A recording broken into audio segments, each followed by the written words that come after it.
On a bustling downtown street corner, Michael Thompson was just trying to get home to his 8-year-old daughter after another exhausting double shift at the warehouse. His calloused hands gripped the worn handle of his lunchbox knuckles, white with fatigue. The autumn wind cut through his thin jacket, a reminder that winter would soon arrive and bring with it heating bills he could barely afford. The last thing he expected was to see a well-dressed woman collapse right in front of him. She crumpled suddenly like a marionette whose strings had been cut. Her expensive camel coat splayed around her on the dirty sidewalk as she clutched her chest, gasping for air. Her face framed by elegant, silver-streaked hair, contorted in pain, the kind of pain Michael recognized instantly. Without hesitation, he dropped his lunchbox. The plastic container clattered against the concrete, spilling the remains of his simple lunch, the sandwich he'd saved half of so Lily would have something extra for her school lunch tomorrow. None of that mattered now. Ma'am, can you hear me?" Michael's voice was steady despite the adrenaline surging through his veins. He knelt beside her on the cold pavement, loosening her silk scarf with gentle efficiency. Bystanders gathered, their phones raised to capture the drama unfolding, but none stepped forward to help. The woman's eyes, a striking steel blue, found his wide with fear and desperation. "I can't breathe," she managed, between gasps. Michael positioned his hands on her chest. "I'm going to help you. Stay with me."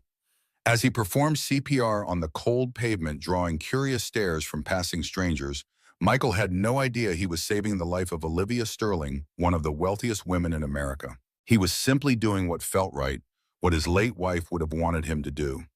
When the paramedics arrived and whisked her away, Michael quietly gathered his scattered belongings and headed home, never expecting to see her again. But what Olivia Sterling did next would change everything for this struggling father who could barely make ends meet. What neither of them realized was that fate had already intertwined their lives once before, years ago, a connection buried in the past that would soon resurface and challenge everything they thought they knew about each other. The alarm clock's shrill cry pierced through the thin walls of the small two-bedroom apartment at 5:30 in the morning, just as it had every weekday for the past 2 years. Michael Thompson's calloused hand reached out from beneath the worn comforter, silencing the noise before it could wake Lily. In the gray pre-dawn light filtering through curtains that had seen better days, he could make out the familiar shapes of their modest home, the second-hand furniture arranged with care, the stack of unpaid bills on the kitchen counter that he'd deal with later, and the refrigerator covered in Lily's colorful drawings that somehow made everything feel a little brighter. Michael sat on the edge of his bed for a moment, running his hands through hair that was showing more gray each month despite his 34 years. His body ached from yesterday's double shift at the warehouse, and he knew today would bring more of the same backbreaking work. But as he heard Lily stirring in the next room, a soft smile crossed his weathered face.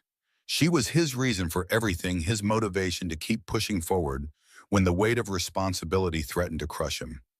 "Daddy," came a small voice from the doorway. Lily stood there in her favorite pajamas, pink ones with cartoon unicorns that Rachel had bought her for Christmas 3 years ago before everything changed. The fabric was starting to fray at the edges, but Lily refused to let him replace them. They were her connection to the mother she remembered in fragments and fading photographs. "Morning sunshine," Michael said, opening his arms wide. Lily patted across the cold linoleum floor and climbed onto his lap, her small arms wrapping around his neck. For a moment, the world felt complete again. In these quiet morning minutes before the day's struggles began, he could almost pretend that Rachel might walk through the door any moment, coffee in hand, that brilliant smile lighting up her face. "Did you sleep okay?" he asked, smoothing down Lily's tangled brown hair that was so much like her mother's.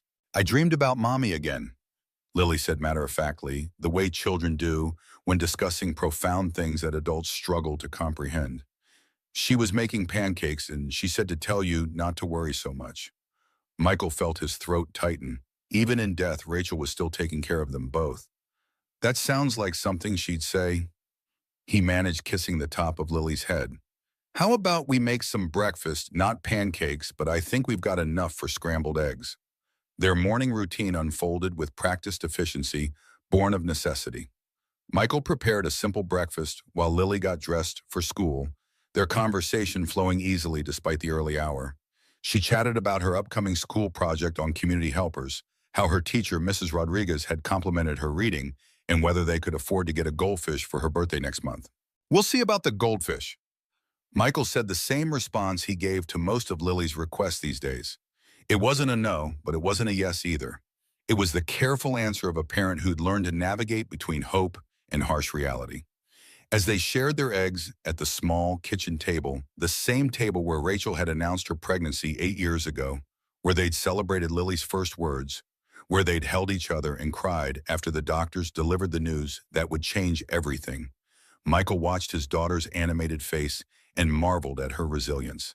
She'd been only 6 when Rachel lost her battle with cancer, yet she'd adapted with a grace that humbled him daily. Across town in a penthouse overlooking the city skyline, Olivia Sterling stood at her floor-to-ceiling windows watching the sunrise paint the sky in hues of pink and gold. In her hand, a porcelain cup of green tea had long gone cold, forgotten as she lost herself in thought. 3 days had passed since her collapse on that downtown sidewalk, since a stranger's hands had kept her heart beating when it had decided to stop. The doctors called it a warning, a severe angina episode that could have progressed to a full cardiac arrest had it not been for the immediate intervention. At 52, Olivia had built Sterling Industries from her father's modest manufacturing business into a multinational corporation worth billions. She was known for her 16-hour workdays, her refusal to delegate critical decisions, and her ability to outwork competitors half her age. The boardroom walls had witnessed countless deals, closed by her sharp intellect and unwavering resolve. But for the first time in her career, she felt vulnerable, mortal. The steady beeping of medical equipment in the hospital had been a metronome counting down the seconds of her life. Seconds she owed to a stranger who had disappeared as quickly as he had appeared. Her reflection in the window showed a woman impeccably put together. Silver-streaked dark hair in a sleek bob, tailored charcoal suit, minimal jewelry save for her mother's pearl earrings, but her eyes betrayed the unease that had settled in her chest alongside the lingering soreness from the CPR compressions.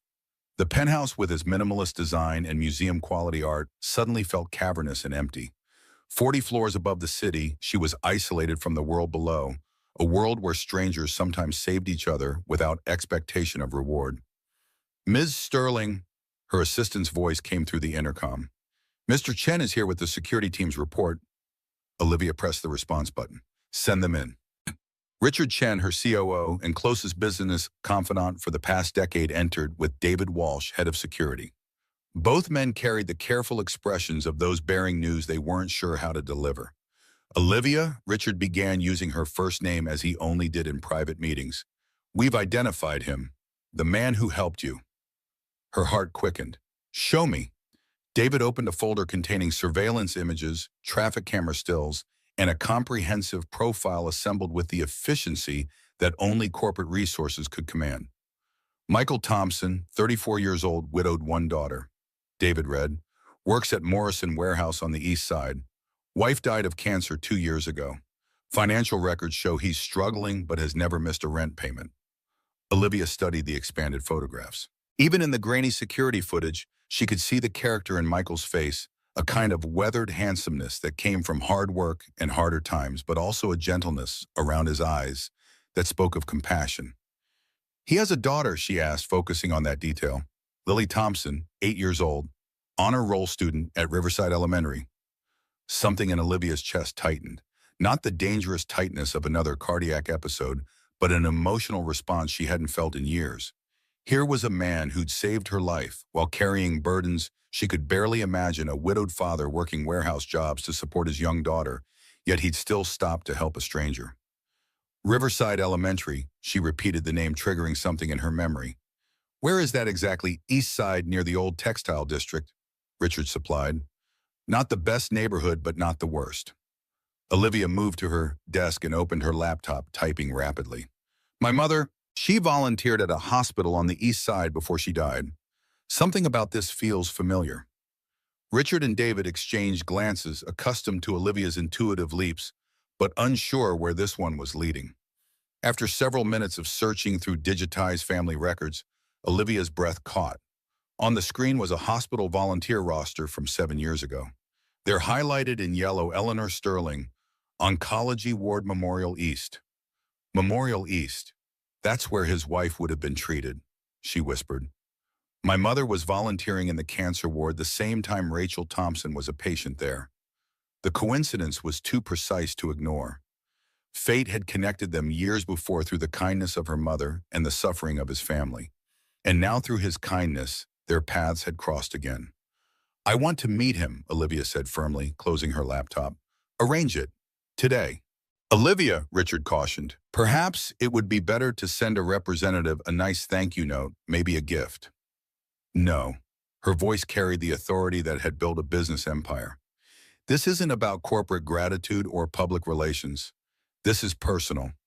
This man saved my life when he could have walked past like everyone else did. And there might be a connection here that goes beyond coincidence. The knock on Michael's apartment door came at 6:30 that evening, just as he was helping Lily with her math homework at their small kitchen table. He frowned, checking the time on the microwave clock.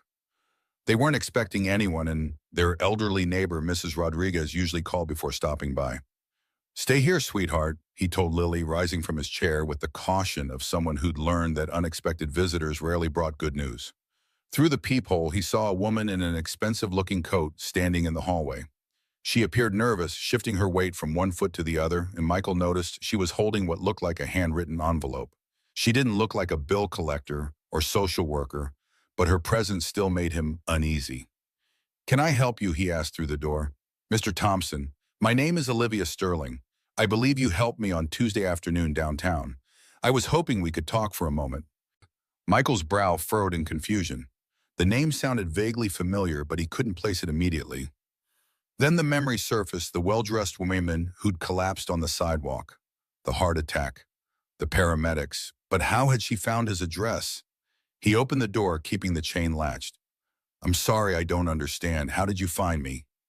Please, Olivia, said her voice carrying a mix of urgency and vulnerability that surprised him. I know this is unusual, and I know you probably want to forget what happened, but I needed to find you. You saved my life. Michael studied her face through the gap in the door.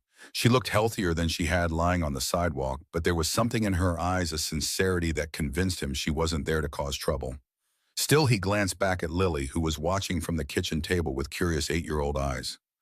Just a minute, he said, closing the door to remove the chain.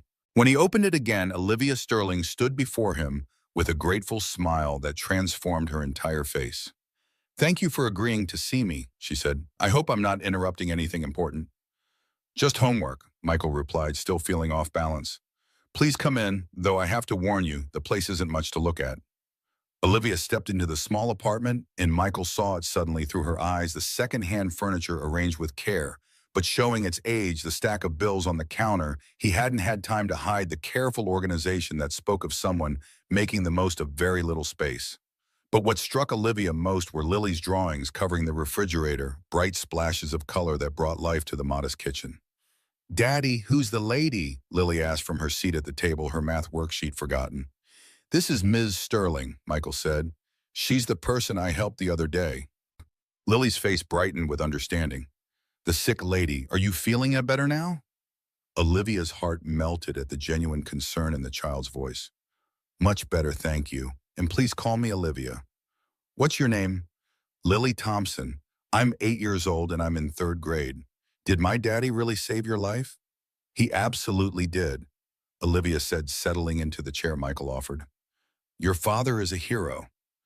Michael felt heat rise in his cheeks. I just did what anyone would do. How are you feeling?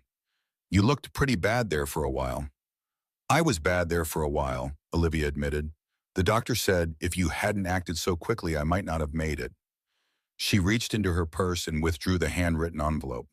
Unlike the typed formal communications that usually bore her name, this letter had been written in her own careful script, each word chosen with deliberation.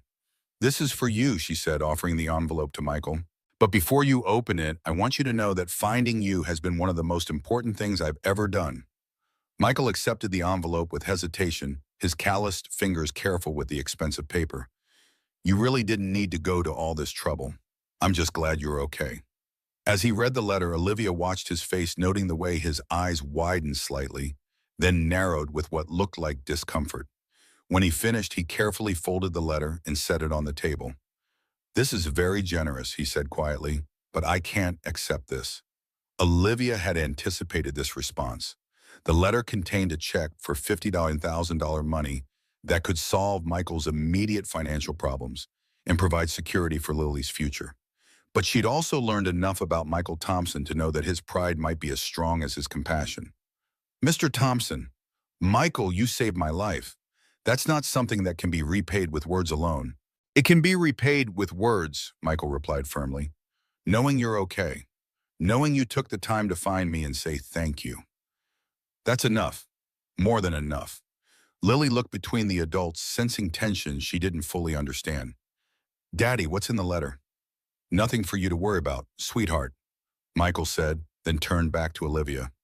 "Ma'am, I appreciate what you're trying to do, but I didn't help you expecting anything in return. Taking money for it would make it feel like I was paid to care about another human being." Olivia felt a stab of admiration mixed with frustration. Here was a man who could clearly use financial help, yet he was refusing what most people would consider a windfall because accepting it would compromise his principles. It was both noble and heartbreaking. "What if it wasn't payment?" she asked carefully. "What if it was just one person helping another the way you helped me?" Michael shook his head. "That's kind of you to say, but we both know there's a difference. You don't owe me anything, Ms. Sterling." "Really, be..." Olivia glanced around the small apartment again, taking in the careful way everything was arranged to maximize the limited space. The way Michael's work clothes were neatly hung on a hook by the door. The way Lily's school papers were proudly displayed on the refrigerator alongside her artwork. This was the home of people who took care of what they had, who found ways to make less feel like enough. "Can I ask you something?" Olivia said. "Do you know who I am?" Michael hesitated. "The woman I helped.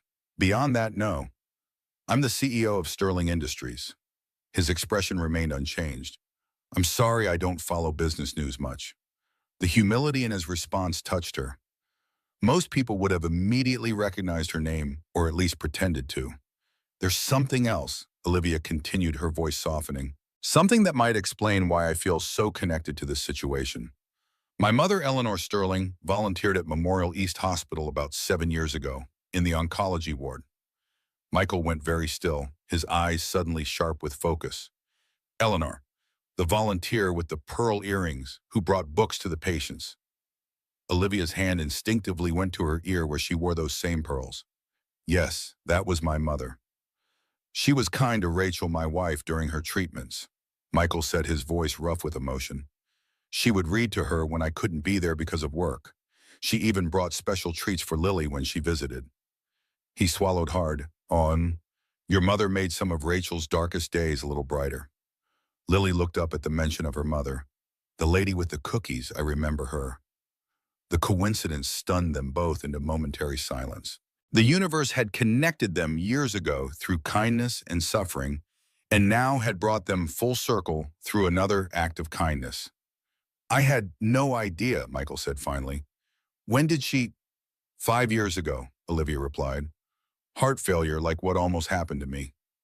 The irony wasn't lost on either of them. Eleanor Sterling had comforted Rachel Thompson in her final months, and now Michael Thompson had saved Eleanor's daughter from a similar fate. Olivia reached across the table, not for the letter with the check, but for Michael's hand. Her manicured fingers were smooth against his calloused palm. "Now, do you understand this isn't charity? This is the universe giving me a chance to complete a circle that my mother started.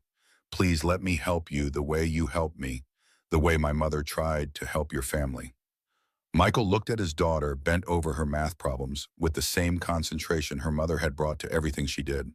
He thought about the bills on the counter, the grocery budget that never quite stretched to the end of the month, the dreams he had for Lily's future that seemed as distant as the stars she loved to count. "I need to think about it," he said finally. Olivia nodded, recognizing the first crack in his resistance. "That's all I ask. Think about it." As she prepared to leave, a thought occurred to her, a different approach that might preserve Michael's dignity while still allowing her to express her gratitude. "Actually, there might be another way I could thank you," she said carefully. "Sterling Industries is looking for a facilities coordinator for our main campus. It's a real position with real responsibilities overseeing maintenance, safety protocols, building operations. The salary is $65,000 a year, plus health insurance, dental, and a retirement plan." Michael's expression shifted from polite resistance to cautious interest. What qualifications would I need for something like that? You've worked in warehouses, which means you understand logistics and safety requirements. You have mechanical aptitude. I can see that from how well-maintained everything is here, despite limited resources. Most importantly, you care about doing things right. She reached into her purse and produced a business card, placing it on the table. Think about that too. No pressure, no obligation. Just think about it. After Olivia left, Michael sat on the couch with Lily, both of them looking at the business card on their coffee table. It seemed to glow with possibility, representing a world so different from their current life that it felt almost fictional. "What do you think, sweetheart?" Michael asked. "I think she's nice," Lily said thoughtfully. "And I think Mommy would want you to take the job. She always said, good things happen to good people, but sometimes you have to be brave enough to say yes." Michael pulled his daughter close, marveling once again at her wisdom. Maybe it was time to be brave enough to say yes to something better. That night, as Lily slept, Michael took out the Warren family photo he kept in his wallet.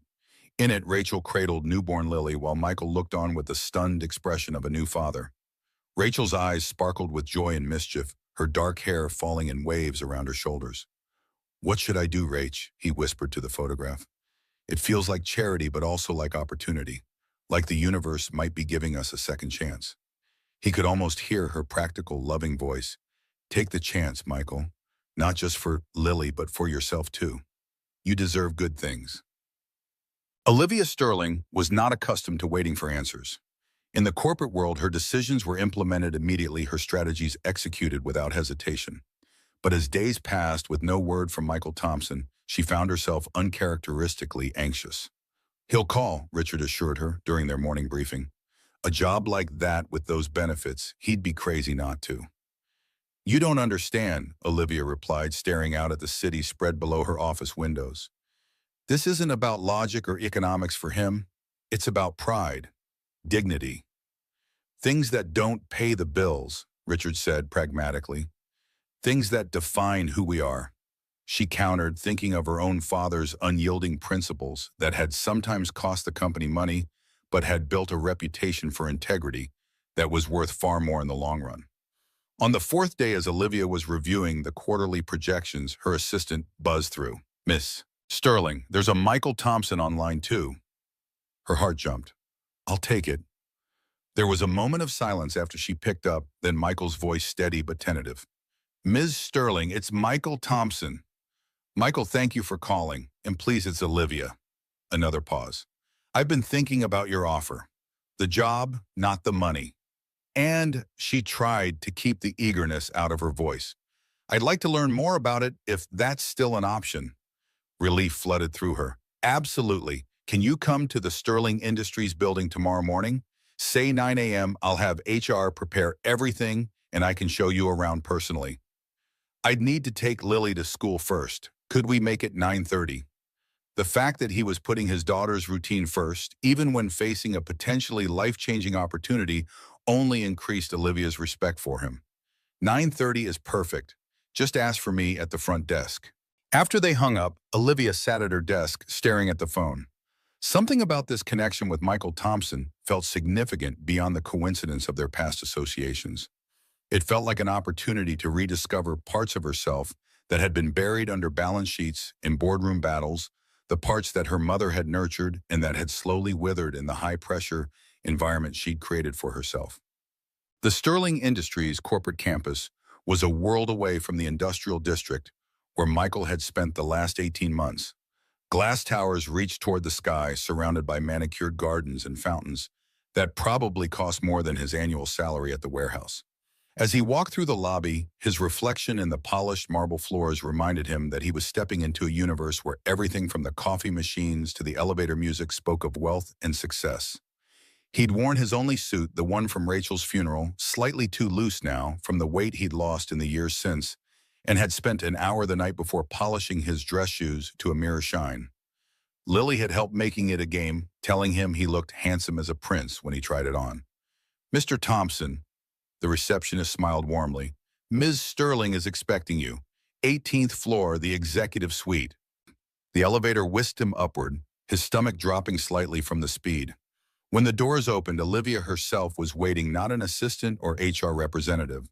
"Michael, thank you for coming," she said, extending her hand. Today she wore a navy suit that complemented her silver-streaked dark hair and those pearl earrings that now carried so much more meaning to both of them. "Thank you for the opportunity," he replied, suddenly conscious of his calloused hands against her smooth skin. "Before we get to the formal interview and paperwork, I thought you might like a tour of the facility you'd be overseeing." For the next hour, Olivia guided him through the Sterling Industries campus, explaining the various buildings, their functions, and the challenges of maintaining such a complex operation. Michael found himself asking practical questions, seeing inefficiencies that could be improved, noting safety issues that needed addressing. "The backup generator system is outdated," he observed as they examined the mechanical rooms. "If you had a power failure in winter, you could lose heating to the east wing before the secondary systems kicked in." Olivia raised an eyebrow, impressed. "That's exactly the kind of practical knowledge we need. Our last facilities manager was more focused on aesthetics than functionality."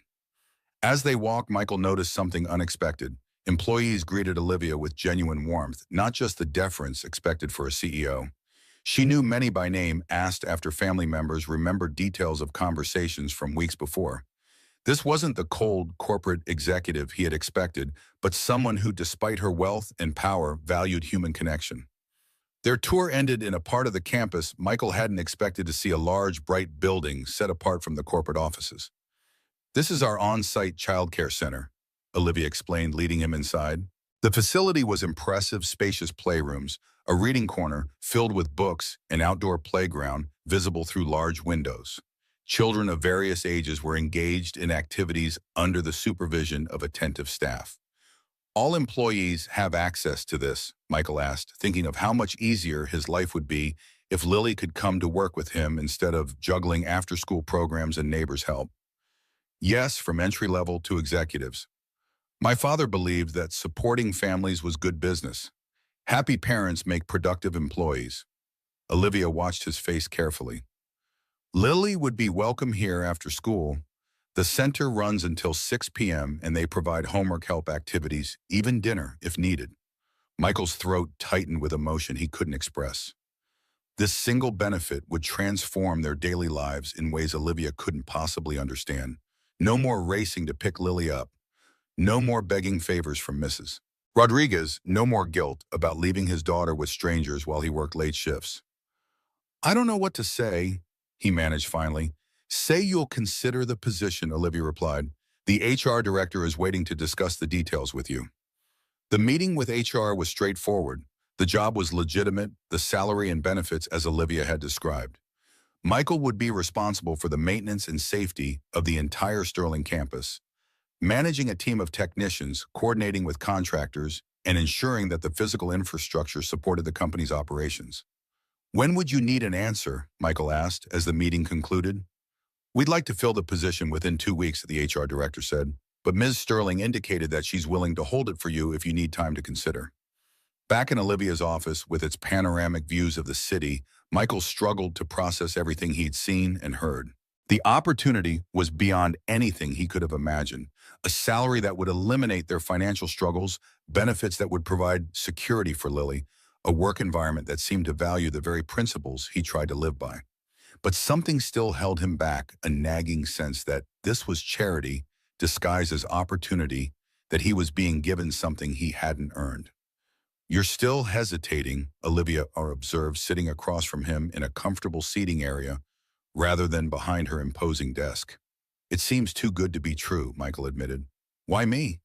There must be hundreds of qualified candidates for a position like this." Olivia leaned forward, her eyes intense. "Because of what you did on that sidewalk. Not just the CPR, though, that saved my life. It's what your action revealed about your character. You stopped to help when dozens of others walked by. You didn't ask for recognition or reward. You just did what was right because it was right." She gestured toward the window, toward the corporate campus spread below. "Do you know how rare that quality is in this world? I've spent my career surrounded by people seeking advantage, looking for angles, calculating cost-benefit ratios for every action. You acted from pure compassion. That's the kind of person I want working here." Michael was silent, absorbing her words.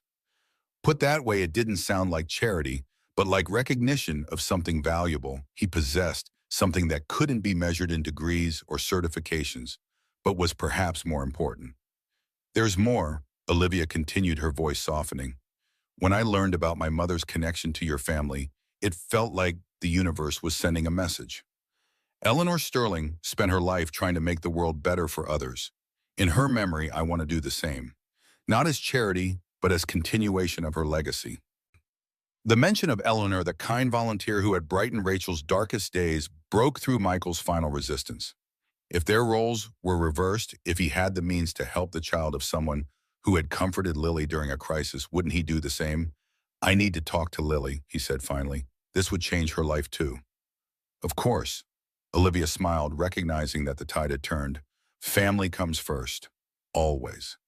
As Michael left the Sterling building, the weight of constant worry about money, about Lily's future, about whether he was enough, it was still there, but it felt more manageable now.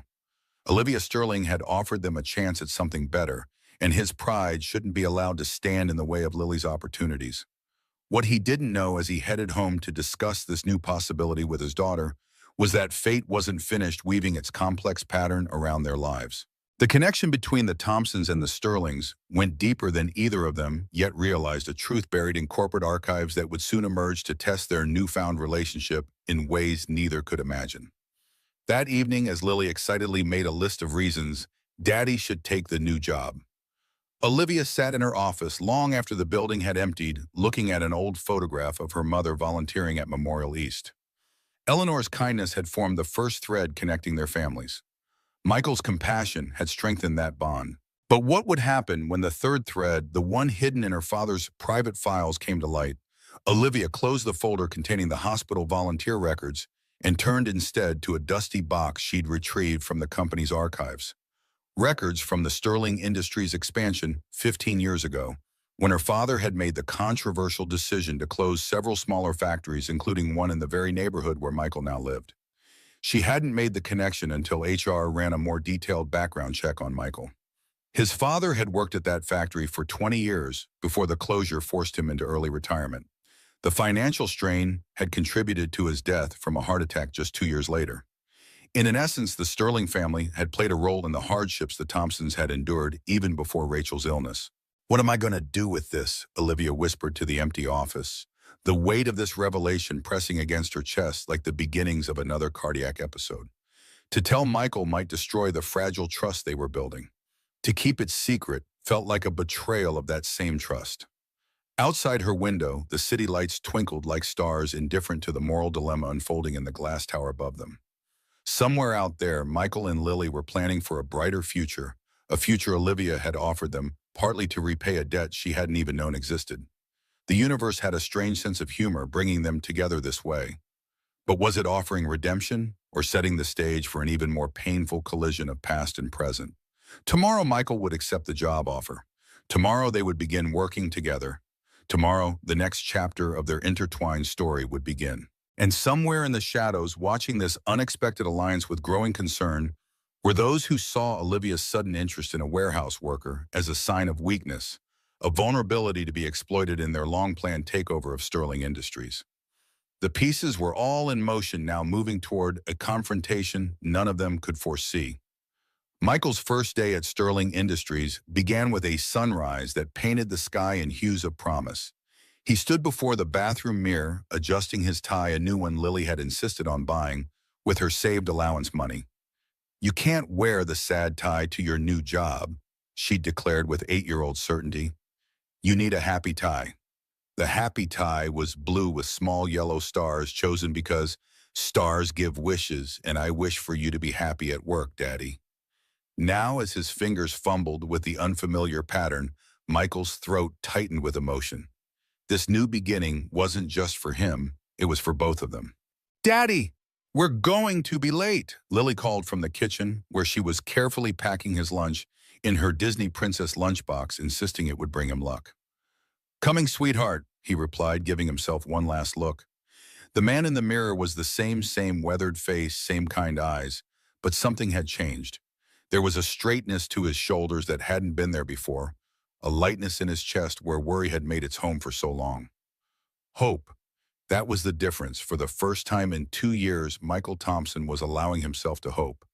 The Sterling Industries campus hummed with a morning activity as Michael presented his new ID badge to security. Employees streamed through the sleek lobby carrying coffee cups and engaged in animated conversation. This world of glass and steel felt alien after the dust and noise of the warehouse, but the security guard's friendly nod made it seem a fraction more welcoming. "Mr. Thompson," a voice called from across the lobby. Janet Walsh, the outgoing facilities manager, who would be training him for the next 2 weeks, approached with a warm smile. In her 60s, with salt and pepper hair cut in a practical bob, she had the efficient manner of someone who'd spent decades solving problems. "Ready for day one?" "As ready as I'll ever be," Michael replied, grateful for her steadying presence. "Excellent. I've prepared orientation materials, but I find the best way to learn this job is to dive right in. We've got a full schedule systems overview this morning, team introductions after lunch, and Ms. Sterling asked to see you at 4. Michael's pulse quickened at the mention of Olivia. Since accepting the position a week ago, he hadn't seen her, dealing instead with HR and Janet for his onboarding. He wondered if their relationship would be different now that he was an employee rather than the recipient of her gratitude. The morning passed in a blur of information: building schematics, maintenance schedules, vendor contracts, emergency protocols. Michael absorbed it all with the focus of a man determined to prove he deserved this chance. His practical experience at the warehouse translated surprisingly well to the larger-scale operations of Sterling Industries, and Janet seemed impressed by his questions and insights. "You've got good instincts," she commented as they examined the HVAC control room. "Most people see all these systems as separate problems. You're already thinking about how they interact." "At the warehouse, if one thing broke down, it usually affected 3 other things," Michael explained. "You learn to see the connections." By lunchtime, his head was swimming with information, but he felt increasingly confident. This wasn't charity, this was a job he could actually do well. In the employee cafeteria, a far cry from the grimy break room at Morrison Warehouse, Janet introduced him to his team: 5 maintenance technicians, 2 safety officers, and a procurement specialist. They were a diverse group ranging from 20-something Jose, who specialized in electrical systems, to veteran Frank, who'd been with Sterling Industries for nearly 30 years. "So you're the guy who saved the boss lady," Frank said bluntly as they sat with their trays. "Word travels fast around here." Michael shifted uncomfortably. "I just happened to be in the right place at the right time." "Don't let him fool you," Janet interjected. "Ms. Sterling said he performed textbook CPR while everyone else just stood around taking videos with their phones." "My wife was a nurse," Michael explained, the familiar ache accompanying any mention of Rachel. "She made sure I knew the basics." "Well, we're glad you did," said Diane, the safety coordinator. "Says, Sterling's different from most executives. She actually cares about the people who work here. Her father was the same way." "Speaking of the old man," Frank lowered his voice, leaning in. "Have you heard about Phoenix?" Janet shot him a warning look. "Frank, that's not appropriate lunch conversation." "What's Phoenix?" Michael asked, curiosity piqued by their exchange. An awkward silence fell over the table. Finally, Diane spoke. "It's nothing, just old corporate politics." Before Michael could press further, his phone vibrated with a text message from the child care center. "Lily arrived safely from school. She wants you to know she made a new friend named Emma, and they're building a super castle together." The simple message brought a smile to his face, momentarily distracting him from the mysterious Phoenix. He showed the text to Janet, who beamed. "The child care center is one of Ms. Sterling's pet projects," she explained. "Her father started it, but she's expanded it considerably. Child of the center yourself, aren't you, Jose?" The young electrician nodded. "My mom was a receptionist here. I practically grew up in that child care center. Now my little sister goes there while mom works in accounting." Michael absorbed this information, adding it to his growing understanding of Olivia Sterling. The woman who ran this corporate empire wasn't just the efficient CEO he'd glimpsed in business profiles. She was someone who continued her family's tradition of caring for employees and their families. After lunch, Janet took him on a tour of the employee housing complex adjacent to the campus, another Sterling initiative that provided affordable apartments for workers who would otherwise face long commutes. "These units are always waitlisted," Janet explained as they walked through the courtyard. "Reasonable rent, walking distance to work priority spots in the childcare center.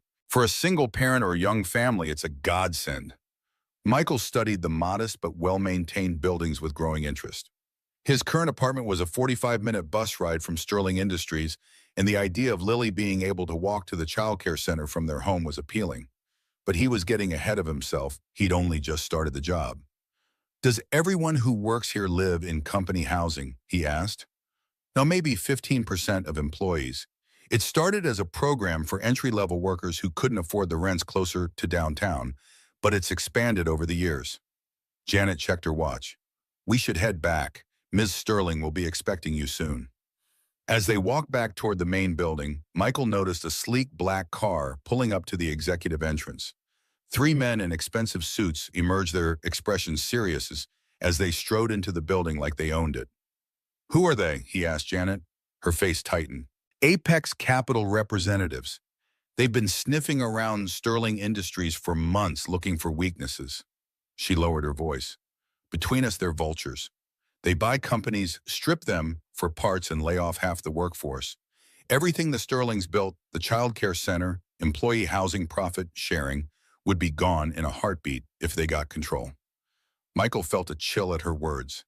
The opportunities Sterling Industries provided weren't just about profits. They were about people. People like him and Lily who needed more than just a paycheck to build a decent life. "How likely is that to happen?" he asked. Janet shook her head. "Miss Sterling would never sell willingly, but Apex is persistent and they play dirty. Just last month, we had an unexplained equipment failure that shut down production for 3 days. Very convenient timing for Apex to point out to shareholders how Sterling's value was dropping." Michael filed this information away as they continued toward the executive floor. The stakes were higher than he'd realized. This wasn't just a job. It was part of something bigger, something worth protecting. Olivia Sterling's office was a study in controlled elegance, floor-to-ceiling windows offering panoramic city views, modern furniture in muted tones, and surprisingly few of the ostentatious displays of wealth Michael had expected. What caught his eye instead were the photographs arranged on a side table. Eleanor Sterling, in her volunteer uniform at the hospital, a younger Olivia with a stern-looking man who must be her father, a group shot of employees breaking ground on what appeared to be the childcare center. "Michael," Olivia greeted him, rising from behind her desk. Today she wore a charcoal gray suit that complemented her silver-streaked dark hair, Eleanor's pearl earrings catching the afternoon light. "How was your first day?" "Overwhelming," he admitted with a small smile. "But in a good way. Janet's an excellent teacher. She's irreplaceable. I've been dreading her retirement." Olivia gestured for him to sit in one of the comfortable chairs by the window, rather than across from her desk, a subtle but significant choice that put them on more equal footing. The childcare center texted that Lily's settling in well. "She made a friend already." "That's typical. Lily never meets a stranger." "Like her father," Olivia observed. "You seem to have made quite an impression on your team already." Michael felt a flush of pride at her words. "They're good people, knowledgeable, dedicated." "That's the sterling difference," Olivia said, a hint of fierceness entering her voice. "We don't just employ people, we invest in them. My father understood that loyalty and quality come from treating workers like they matter." "I noticed the Apex Capital representatives arriving earlier." Michael ventured, curious about her reaction. Olivia's expression darkened. "You don't miss much, do you?" "Yes, our persistent suitors. They've made 3 buyout offers in the past year, each one rejected. Now they're trying to convince our board that I'm running the company into the ground with excessive employee benefits." "That doesn't seem to be the case from what I've seen today. Sterling Industries has been profitable for 47 consecutive years," she said with quiet pride. "We've weathered recessions, market shifts, and technological revolutions without ever laying off employees or cutting benefits. My father built this company on the radical notion that treating people well is good business." "So, why does Apex want it so badly?" Olivia's eyes met his, sharp with intelligence and worry. "Our real estate holdings alone are worth billions. Our patents and intellectual property even more. But what they really want is to dismantle everything we've built and extract maximum short-term profit regardless of the human cost." Michael thought of Jose, whose entire family depended on Sterling Industries, not just for employment, but for housing and childcare. Of the maintenance team who spoke of their jobs with pride rather than resignation. Of Lily building a super castle with her new friend in a childcare center that would have been unaffordable for a single father on a warehouse salary. That would be a tragedy, he said simply. Yes, it would. Olivia's gaze softened. Which is why I wanted to speak with you today. Not just as your new employer, but as someone who values your perspective. You see things clearly, Michael. You understand what matters. The compliment warmed him in unexpected ways. In the warehouse, his observations and suggestions had been dismissed or ignored by management focused only on quotas and costs. To have his insight valued by someone like Olivia Sterling was both unfamiliar and deeply gratifying. I'd like you to be my eyes and ears on the ground, she continued. The executive team gives me polished reports, but I need to know what's really happening. Maintenance issues, safety concerns, employee morale, anything that doesn't seem right. You think something's wrong? Michael asked, picking up on the undertone in her request. Olivia hesitated, then seemed to make a decision. The equipment failure Janet probably told you about, it wasn't an accident. Someone deliberately sabotaged our main production line subtly enough that it looked like mechanical failure, but definitively intentional, according to the forensic engineers. You think Apex is behind it? I can't prove anything, but the timing was suspiciously convenient. They had a full presentation ready for our shareholders about Sterling's infrastructure problems just days after the failure. Michael's mind raced, connecting dots. So you want me to watch for similar sabotage attempts? Among other things, your background gives you a unique perspective. You know how things actually work, not just how they appear on reports. Olivia leaned forward, her expression intense. I'm not asking you to spy, Michael. I'm asking you to help me protect what we've built here. The "we" wasn't lost on him. Olivia was already including him in the Sterling community, making their cause his cause. And surprisingly, it didn't feel manipulative. It felt right. The values she described, taking care of people, building something sustainable, doing business with integrity, were values he believed in too. I'll keep my eyes open, he promised. For what it's worth, I think what you've built here is worth protecting. Olivia's smile transformed her face, removing years of stress and revealing the woman beneath the CEO exterior. Thank you, Michael. That means more than you know. As he left her office, Michael couldn't help feeling that his role at Sterling Industries might be more significant than he'd initially thought. He wasn't just maintaining buildings, he was helping to preserve a vision of business that put people first, a vision increasingly under threat. What he didn't know was how personal that threat would soon become. The first month at Sterling Industries passed in a whirlwind of learning and adjustment. Michael absorbed Janet's decades of institutional knowledge like a sponge, making the facility's role his own, with a combination of practical problem-solving and genuine care for the people who work there. Lily thrived in the childcare center, her friendship with Emma blossoming into daily adventures. For the first time since Rachel's death, Michael saw his daughter truly carefree, making art projects, participating in science activities, even beginning to learn Spanish from one of the caregivers. Their financial situation improved dramatically. Michael's salary covered their expenses with room to spare, allowing him to start paying down Rachel's medical bills and even begin a modest college fund for Lily. They moved into a 2-bedroom apartment in the Sterling Employee Housing Complex, cutting his commute to a 5-minute walk and giving Lily a room of her own decorated with the space-themed bedding she'd coveted, but he'd never been able to afford. Most surprisingly, Michael's relationship with Olivia evolved from employer-employee to something approaching friendship. Their weekly meetings to discuss facilities issues often extended beyond professional matters to personal conversations. Books they'd both read, memories of Eleanor's kindness, Lily's latest accomplishments. Olivia even joined them for dinner one evening at their new apartment, bringing a children's astronomy book for Lily that became her nightly reading. But beneath this new stability, Michael sensed growing tensions within Sterling Industries. The Apex representatives were increasingly present, their sleek black car often parked in the executive lot. Board meetings ran longer, sometimes late into the night, with Olivia emerging looking drained but determined. Security measures tightened throughout the campus with new protocols implemented and access restricted to certain areas. The mysterious phoenix Frank had mentioned surfaced occasionally in hushed conversations that stopped when Michael approached. Whatever it was, it seemed to divide longtime employees, some speaking of it with reverence, others with discomfort or outright disapproval. Then came the night that changed everything.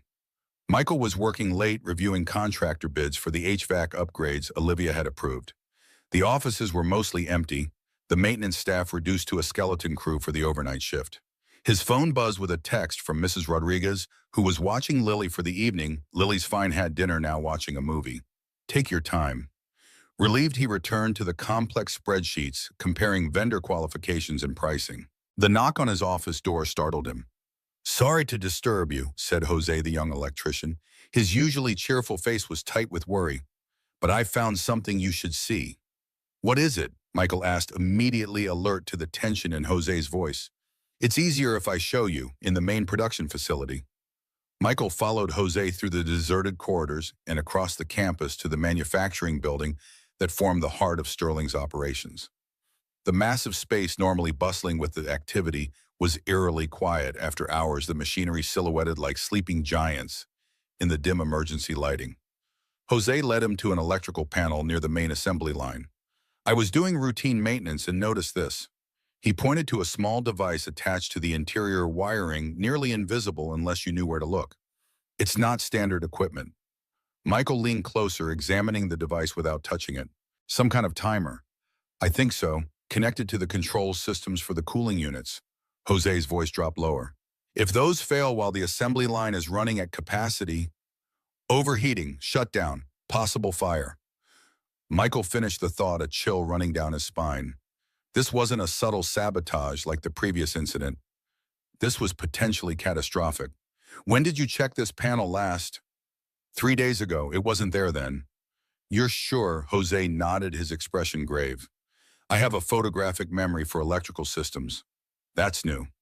Michael made a quick decision. "Don't touch anything. I need to call Ms. Sterling." Olivia answered on the first ring, her voice sharp with concern when he explained what they'd found. "I'm still in the building." "Stay there. I'm coming down with security." 20 minutes later, Olivia and the head of security examined the device while Michael and Jose stood back. The security chief, a former military man named Davis, carefully photographed everything before disconnecting the device. "Definitely a timer," he confirmed grimly. "Set to trigger at 10 a.m. tomorrow, right when production would be at peak capacity." Olivia's face was pale but composed, her eyes hard as she studied the device. "Who had access to this area in the past 3 days?" "According to the logs, maintenance staff, production supervisors, and—" Davis hesitated. "The Apex representatives who toured the facility yesterday." "Of course," Olivia said bitterly. "A major equipment failure right before the shareholder meeting would be perfectly timed for them to swoop in with another takeover bid." "We should call the police," Michael suggested. Olivia shook her head. "And tell them what we have suspicions, but no proof. Apex would claim we planted the device ourselves to discredit them." She turned to Jose. "Thank you for your vigilance. This could have been disastrous." The young electrician straightened with pride at her recognition. "Just doing my job, Ms. Sterling." "You did more than that. You may have saved lives." Olivia turned to Michael. "Walk with me back to the office. We need to discuss next steps." As they crossed the darkened campus, Olivia's heels clicking sharply against the pavement, Michael studied her profile, the determined set of her jaw, the tension in her shoulders. Despite the late hour and the shock of what they'd discovered, she radiated controlled strength. "You don't seem surprised," he observed, "about the sabotage attempt." "I'm not. Disappointed in humanity, perhaps, but not surprised." Olivia's pace didn't slow.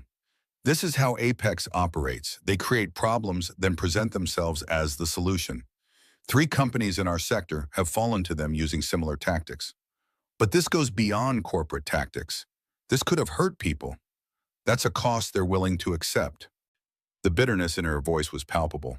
"The workers on that assembly line aren't people to them. They're expenses on a spreadsheet." In her office, Olivia poured 2 glasses of amber liquid from a crystal decanter. "Scotch, my father's preferred crisis management tool." She handed one to Michael. "You look like you could use it." He accepted the glass but didn't drink immediately. "What happens now?" "We increase security. Install cameras covering every inch of the production facilities. Implement a buddy system for maintenance checks.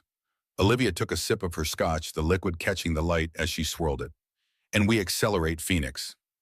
There it was, the mysterious Phoenix mentioned so casually yet clearly significant. Michael hesitated, then decided to ask directly.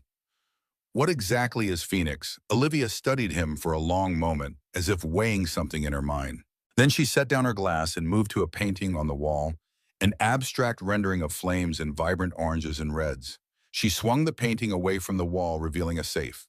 After entering a combination, she removed a thick folder stamped with the word Phoenix in bold red letters. Phoenix was my father's contingency plan, she explained, returning to her seat and opening the folder. His way of ensuring that Sterling Industries would never fall into the hands of people who would destroy what he built. Inside were legal documents, architectural plans, and what appeared to be financial statements. Olivia spread them on the coffee table between them. Sterling Industries doesn't just own this campus. We own substantial real estate throughout the city, housing developments, community centers, even the hospital where my mother volunteered, all held by separate subsidiaries and trusts. She pointed to a complex organizational chart. If Apex or any similar entity gains control of Sterling, these assets automatically transfer to a foundation dedicated to continuing our community programs with ironclad protections against sale or liquidation. Michael studied the documents with growing amazement. You're saying even if they take over the company, they get the manufacturing facilities and patents, yes, but not the real estate, not the community infrastructure, and not the loyalty of our workforce. Olivia's eyes gleamed with fierce pride. Phoenix isn't about saving the company. It's about saving what matters most, the people and communities we support. That's brilliant, Michael said, genuinely impressed by the foresight and complexity of the plan. But why all the secrecy? Why do some employees seem uncomfortable about it? Olivia's expression shadowed. Because Phoenix has evolved over time. My father's original plan was defensive, protect assets, preserve programs. But after he died, he expanded it. She turned to another section of the folder, revealing what looked like employee profiles and investment structures. The most valuable asset at Sterling isn't our buildings or patents, it's our people. Phoenix now includes a pathway for employee ownership if Apex succeeds. Key personnel would receive substantial stakes in the restructured organization. Michael began to understand the ethical complexity. So some employees stand to benefit financially if Apex takes over. Potentially, yes. It creates divided loyalties, which is why I've kept the full plan confidential. Olivia leaned back suddenly, looking tired. I'm not naive, Michael. I know some will see this as self-serving or manipulative. But I've watched Apex destroy too many companies, too many lives. Phoenix is my firewall against that destruction. The weight of her confidence settled on Michael's shoulders. She was trusting him with information that could be explosive if misunderstood or misrepresented. The question was, why him? As if reading his thoughts, Olivia continued, I'm telling you this because I need allies I can trust, people who understand what's really at stake. From the moment you stopped to help a stranger on that sidewalk, you've demonstrated the values Sterling was built on: compassion, integrity, practical problem solving. Her words warmed him, but Michael remained pragmatic. I appreciate your confidence, but I'm still new here. There must be longtime employees who understand the company better. Length of service doesn't always equate to shared values, Olivia replied. Besides, you bring a perspective most of my executives lack. You know what it means to struggle to work multiple jobs, to worry about healthcare and childcare. You understand why what we do matters.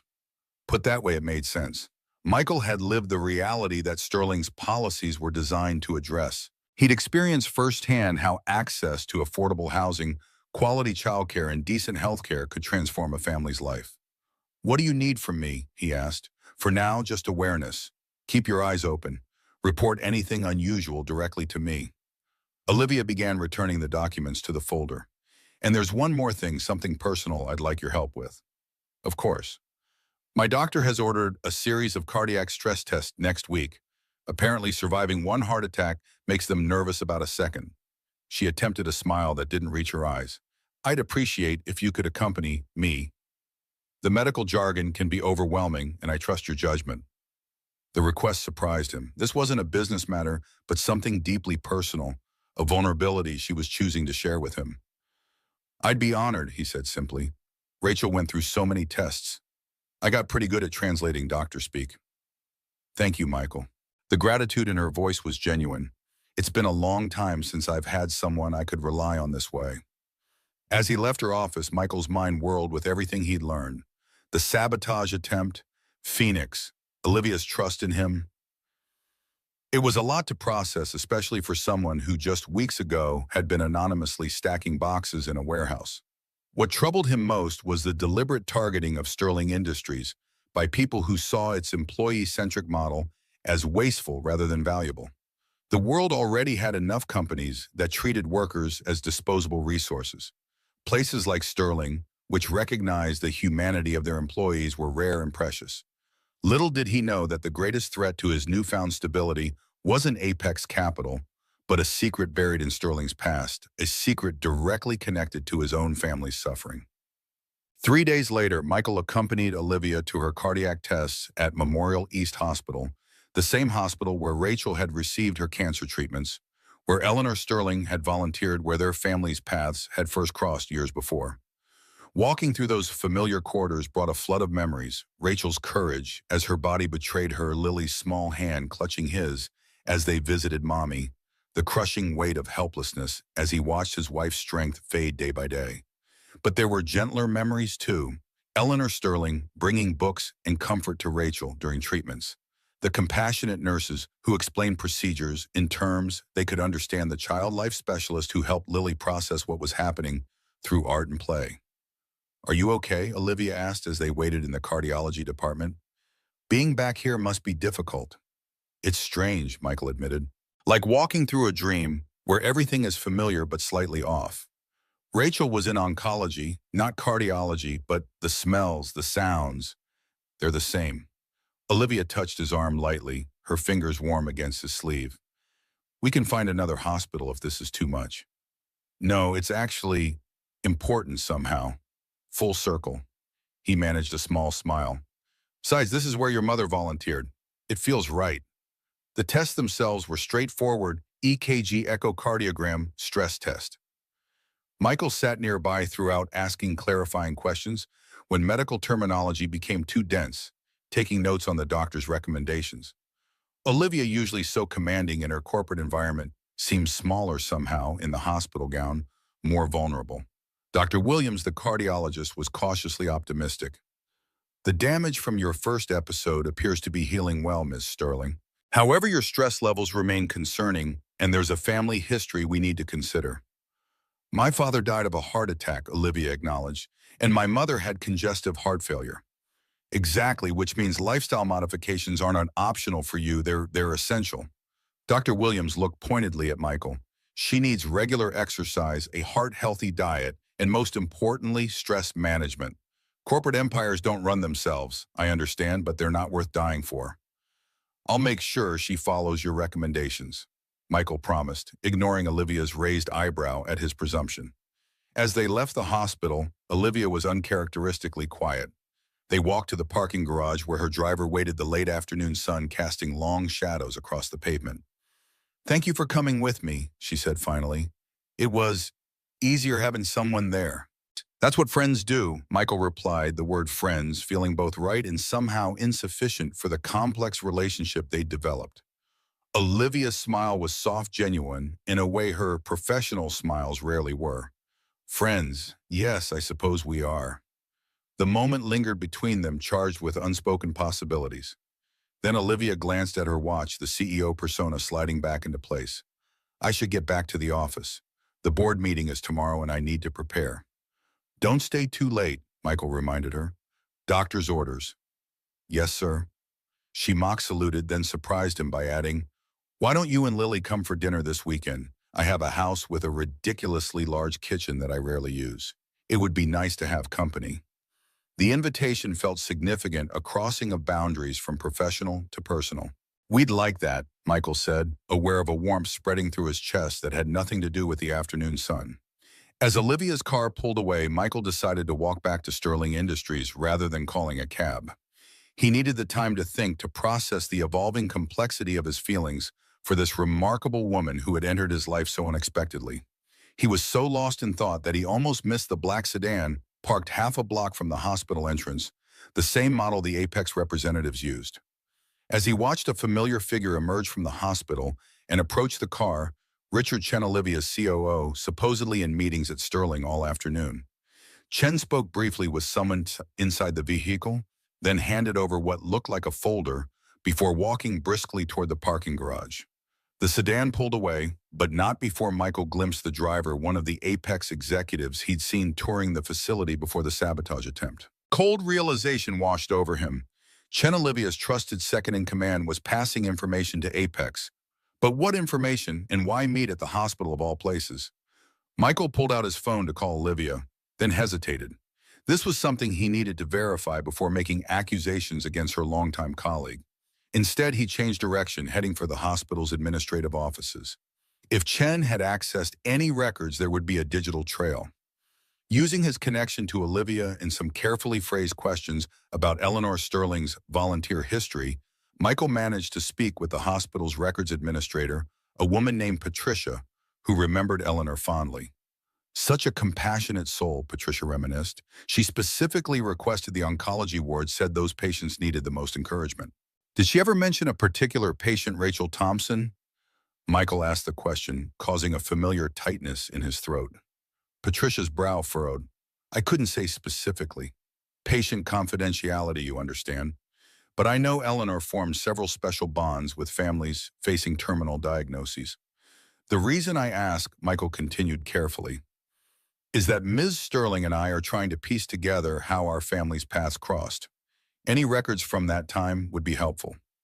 Well, I can check who accessed those records recently, Patricia offered. Sometimes that gives us clues. She turned to her computer, typing efficiently. Interesting. Someone did access Eleanor Sterling's volunteer records last month, authorized by Olivia Sterling herself.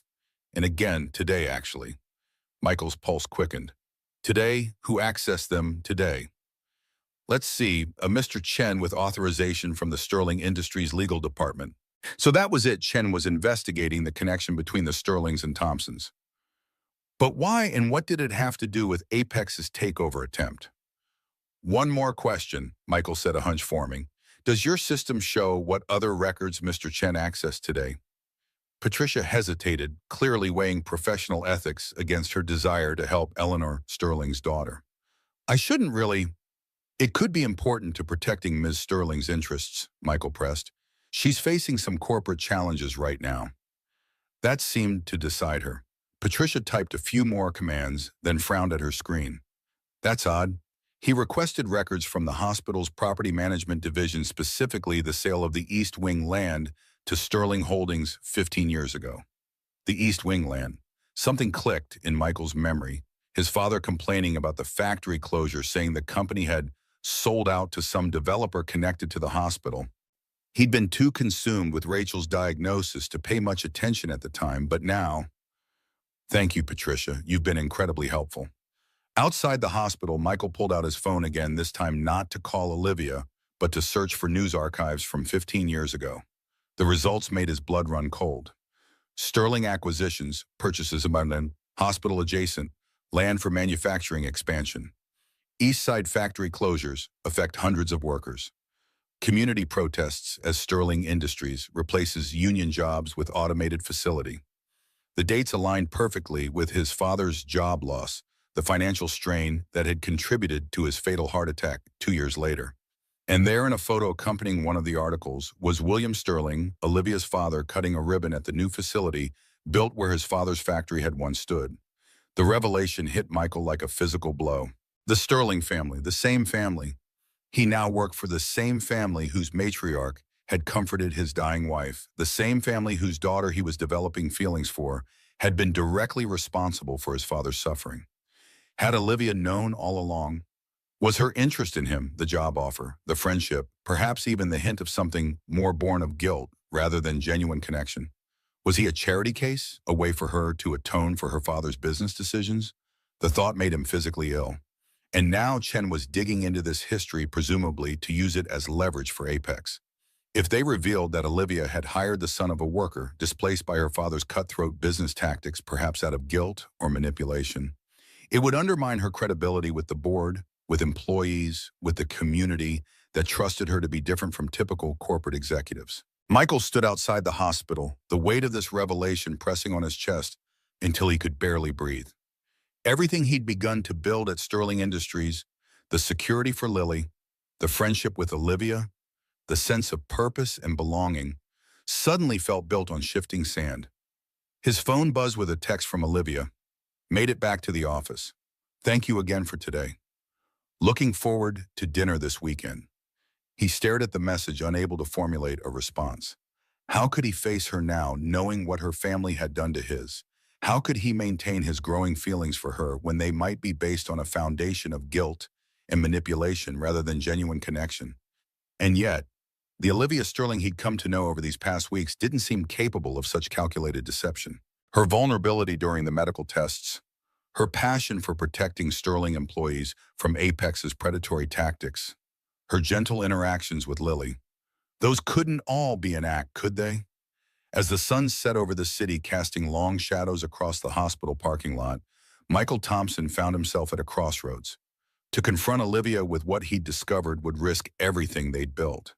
To remain silent would mean living with doubt about her true motivations. And hovering over it all was the threat of Apex Capital, poised to use this connection to drive a wedge between them at the most critical moment in Sterling Industries' history. The board meeting was tomorrow. Chen would undoubtedly share his discovery with his Apex allies before then. Time was running out for Michael to decide where his loyalties truly lay, with the memory of his father's suffering or with the future he glimpsed alongside Olivia Sterling. His phone buzzed again. Not Olivia this time, but a text from the childcare center, Lily asking when you'll be home. Should we feed her dinner here, Lily? In all this corporate intrigue and emotional turmoil, his daughter remained his true North Star. Whatever he decided, it had to be what was best for her. And right now, Sterling Industries, despite its complicated past, was providing her with opportunities and stability she'd never had before. Michael texted back, "Tell her I'll be there in 20 minutes. We'll have dinner together." As he walked toward Sterling Industries in the gathering dusk, his mind raced with possibilities and contingencies.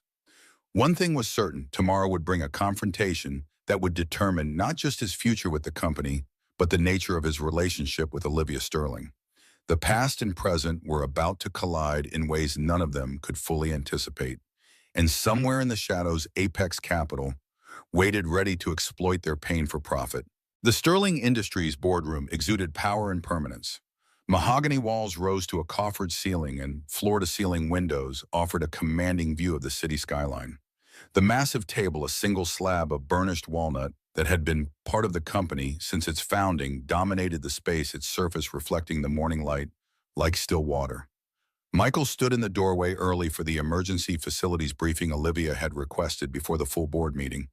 The room was empty, save for the ghosts of countless corporate decisions made within these walls, decisions that he now knew had shaped his own family's fate in ways he'd never imagined.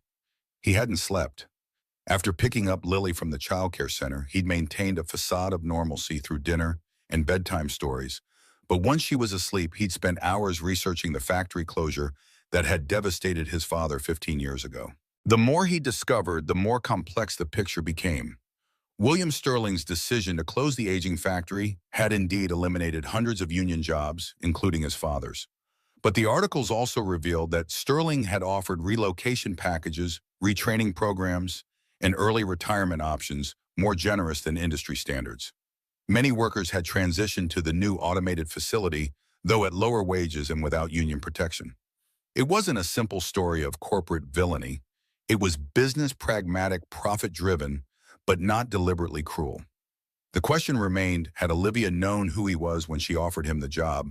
Was her kindness genuine or compensatory? You're early. Michael turned to find Olivia in the doorway, elegant in a navy suit, Eleanor's pearl earrings catching the light. Despite her professional appearance, he noted the shadows beneath her eyes. She hadn't slept well either. "I wanted to prepare," he replied, his voice carefully neutral. "The facilities report you requested." "Thank you." She moved to the head of the table but didn't sit, instead lingering by the windows. Beautiful view, isn't it?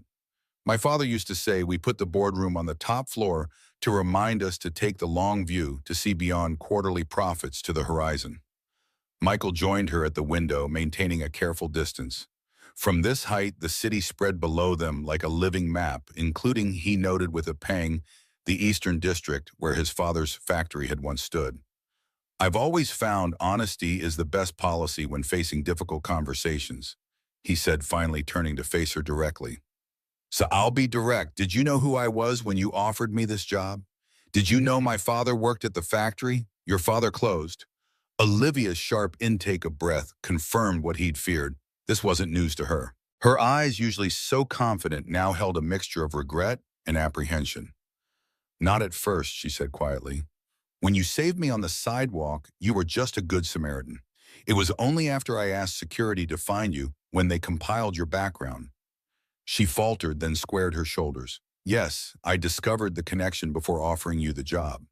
But Michael, it wasn't why I offered it. Then why guilt atonement? The questions came out harsher than he intended, the sleepless night eroding his usual composure. At first, perhaps there was an element of cosmic balancing, she admitted. The son of a man my father's decision had hurt saving my life felt significant. But that's not why I created the position or why I've grown to value your contribution here. Her voice strengthened with conviction. You earned this job with your character, your work ethic, your insight. The fact that our families have this complicated history is coincidental to your qualifications. Michael wanted to believe her. Everything in her expression, her tone suggested sincerity, but doubt once planted wasn't easily uprooted. Why didn't you tell me? Would you have accepted the job if I had? She countered. If I'd said, by the way, my father's business decision contributed to your father's hardship, but I'd like to offer you a position anyway. You would have seen it as charity or manipulation. She wasn't wrong. His pride would have rejected such an offer immediately. I plan to tell you, Olivia continued. Once you were established, once you could see your value to Sterling Industries was genuine. But then there was the sabotage attempt, and Phoenix and my health issues. She gestured helplessly. The moment never seemed right. Michael processed her words, trying to separate his emotional reaction from rational assessment. Before he could respond, the boardroom door opened, and Richard Chen entered, followed by two Apex Capital representatives. Chen faltered momentarily upon seeing Michael, his expression flickering with what might have been guilt before smoothing into professional blandness. Olivia, I didn't realize you had a meeting before the board convenes, Chen said, his tone carefully modulated. Mr. Thompson isn't it from facilities? Mr. Thompson is briefing me on security upgrades following the recent incident, Olivia replied smoothly, her CEO persona sliding into place like armor. To Michael, she added, we'll continue our discussion later. The unspoken plea in her eyes was impossible to miss. Whatever personal reckoning lay between them, corporate battle lines were being drawn. The Apex representatives, sharp-eyed men in expensive suits, were already assessing him with predatory interest. Of course, Ms. Sterling, Michael replied formally. I'll have the full report ready for the board. As he gathered his documents, one of the Apex men stepped forward. James Harrington, Apex Capital. You're the new facilities manager, correct? The one with the interesting background. The deliberate emphasis made it clear they knew. Chen had delivered the information about his connection to the factory closure, and they intended to weaponize it. I'm not sure what you mean by interesting, Michael replied evenly. I've worked in facilities management for most of my career. Of course, Harrington smiled thinly. Though I believe your family has a longer history with Sterling Industries, doesn't it? Going back at least 15 years? Before Michael could respond, Olivia intervened. Mr. Thompson's qualifications are well documented, Mr. Harrington. Now, if you'll excuse us, we have a board meeting to prepare for. The dismissal was clear, but as Michael left the boardroom, he felt Harrington's calculating gaze following him. Whatever game Apex was playing, he had just become a piece on their board. In his office, Michael stared at the facility's security report he'd prepared. The document detailed the sabotage attempt and recommended countermeasures, but it now felt inconsequential compared to the personal and corporate drama unfoldings. His phone buzzed with a text from the childcare center, Lily not feeling well. Low fever, asking for you. Concern immediately overrode all other considerations. Lily rarely got sick, and when she did, it often hit her hard, a legacy of the stressful years during and after Rachel's illness, when her immune system had been compromised by grief and uncertainty. "I'll be right there," he texted back, gathering his things. As he hurried across the campus toward the childcare center, Michael's phone rang, Olivia's number flashing on the screen. He hesitated, then answered. "Michael, the board meeting has been moved up. Apex is making their move. They've secured enough proxy votes to force a vote on their takeover bid. I need you here." The urgency in her voice was palpable, but so was the pull of his daughter's need. "Lily's sick. I'm on my way to get her now." A pause, then Olivia's voice softened. "Of course. Family comes first. But Michael, about what we discussed earlier, I need you to know that whatever happens today, my regard for you has been genuine. Not guilt, not manipulation, just recognition of your worth." The sincerity in her voice touched something deep within him, but before he could respond properly, she continued, "I have to go. The board is waiting. Take care of Lily, and I hope we'll talk again soon." The call ended, leaving Michael with a sense of unfinished business, both personally and professionally. But Lily needed him now, and that would always be his priority. At the childcare center, he found his daughter curled on a cot in the quiet room, her usually vibrant face flushed with fever. Emma sat beside her, holding her hand with the solemn dedication of a new best friend. "Daddy!" Lily's voice was weak but relieved. "I don't feel good." "I know, sunshine." He placed a cool hand on her forehead, alarmed at the heat radiating from her skin. "We're going home right now." Emma looked up with worried eyes. "Is Lily going to be okay? We were supposed to finish our space station model today." "She'll be fine," Michael assured her. "Just needs some rest and medicine. You two can finish your project when she's feeling better." As he gathered Lily's things, the center director approached with a concerned expression. "Her fever came on suddenly, 102 last time we checked. She was fine this morning, then complained of a headache after lunch, and within an hour she was burning up." "Has anything been going around?" Michael asked, helping Lily into her jacket. "Not that we're aware of. Emma and the other children seem fine." The director hesitated. "It might be nothing, but she mentioned feeling sick after drinking her juice at lunch. Said it tasted funny." A cold prickle of alarm ran down Michael's spine. "Which juice? The kind you always serve?" "Yes, the boxed apple juice. We checked the other boxes and they seem fine. Probably just coincidence." But Michael had spent the past month learning that at Sterling Industries, there were no coincidences, only patterns not yet recognized. "Could I see one of the juice boxes, the same kind Lily had?" The director looked puzzled but led him to the kitchen, where she retrieved a juice box from the refrigerator. It was a common brand, nothing suspicious about its appearance. Michael examined it carefully, noting the lot number and manufacturing date.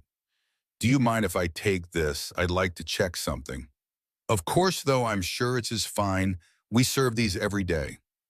Michael wasn't so certain. The timing was too perfect, Lily falling ill, just as Apex made their move against Sterling, just as his own connection to the factory closure had been discovered. It could be coincidence, or it could be the most despicable pressure tactic imaginable. With Lily leaning heavily against him, he carried her out to the waiting cab he'd called. "We're going to make a quick stop at the medical center before going home, okay, sunshine? Just to make sure you're all right." Lily nodded weakly, her usual energy completely depleted. "Will Ms. Olivia come see me? She promised to show me her telescope." The innocent question twisted in Michael's chest. "Maybe when you're feeling better, sweetheart." At Memorial Ice Emergency Department, Michael's fears deepened when the triage nurse took one look at Lily and immediately moved them to an examination room. Dr. Martinez, a pediatric specialist, arrived minutes later. 102.8, she announced after checking Lily's temperature, "and her heart rate is elevated." "How long has she been like this?" "It came on suddenly at school about 2 hours ago," Michael explained, then hesitated before adding, "I'm concerned she might have ingested something. Her juice apparently tasted strange." Dr. Martinez's expression sharpened. "Ingested what exactly?" "I don't know, but—" Michael lowered his voice. "I work at Sterling Industries. There's been corporate sabotage recently, and I've been involved in the investigation. The timing of Lily getting sick is concerning. To her credit, Dr. Martinez didn't dismiss his fears. Let's run toxicology along with the standard blood work. Better safe than sorry. While they waited for results, Michael called Janet Walsh, the recently retired facilities manager who had trained him. If anyone would know what to look for in the juice box, it would be her. "Michael, aren't you supposed to be at the board meeting?" Janet answered, surprise evident in her voice. "Change of plans. Lily's sick, suddenly suspiciously sick. I need your expertise." He explained the situation, including his suspicions about tampering. Janet's response was immediate. "I'll be there in 20 minutes, and Michael, don't let that juice box out of your sight." True to her word, Janet arrived at the hospital in record time, bringing with her a small kit of testing supplies. Michael left Lily sleeping under a nurse's watchful eye to meet Janet in the hospital cafeteria. "Tell me exactly what happened," Janet said as she carefully examined the juice box. Michael recounted the day's events, his discovery about the factory connection, the confrontation with Olivia Apex's veiled threat, and finally Lily's sudden illness. "You think they targeted your daughter to pressure you?" Janet's disgust was evident. "Even for corporate raiders, that's low." "It sounds paranoid when I say it out loud," Michael admitted. "But the timing, it's not paranoid, it's prudent." Janet had opened the juice box and was testing the liquid with a portable device. Apex plays hardball. When they went after Westridge Manufacturing last year, the CEO's dog mysteriously ingested rat poison the day before the shareholder vote. Michael's blood ran cold. "You think they'd harm a child?" "I think they'd create a scare to keep you occupied and away from the board meeting." Janet studied the readout on her device, frowning. "Interesting. There's something here not lethal, but definitely not standard apple juice. Some kind of emetic compound that would cause fever and nausea. Enough to make Lily miserable, but not enough to cause permanent harm." Relief and rage roared within Michael's chest. "They made my daughter sick to keep me out of that boardroom. More likely to demonstrate what they're capable of, a warning shot." Janet's expression was grim. "This is how Apex operates, Michael. They find leverage points and exploit them without mercy. I've seen it before. Seen it." "I need to get back to Sterling," Michael said, already rising. "If they're willing to go this far—" "What about Lily?" Janet asked. "She needs you here." Michael felt torn between his daughter's bedside and the corporate battle that now threatened not just his livelihood, but potentially Lily's safety. Before he could respond, Dr. Martinez entered the cafeteria, making a beeline for their table. "Mr. Thompson, I've been looking for you. We have Lily's preliminary test results." "Is she okay?" The fear in his voice was raw. "She'll be fine," Dr. Martinez assured him. "But you were right to be concerned. We found traces of ipecac and a mild stimulant in her system, nothing life-threatening, but definitely not something that should be in a child's juice." "It was deliberate," Michael said, the confirmation of his suspicions bringing no satisfaction. "I've already notified hospital security and the police." Dr. Martinez continued.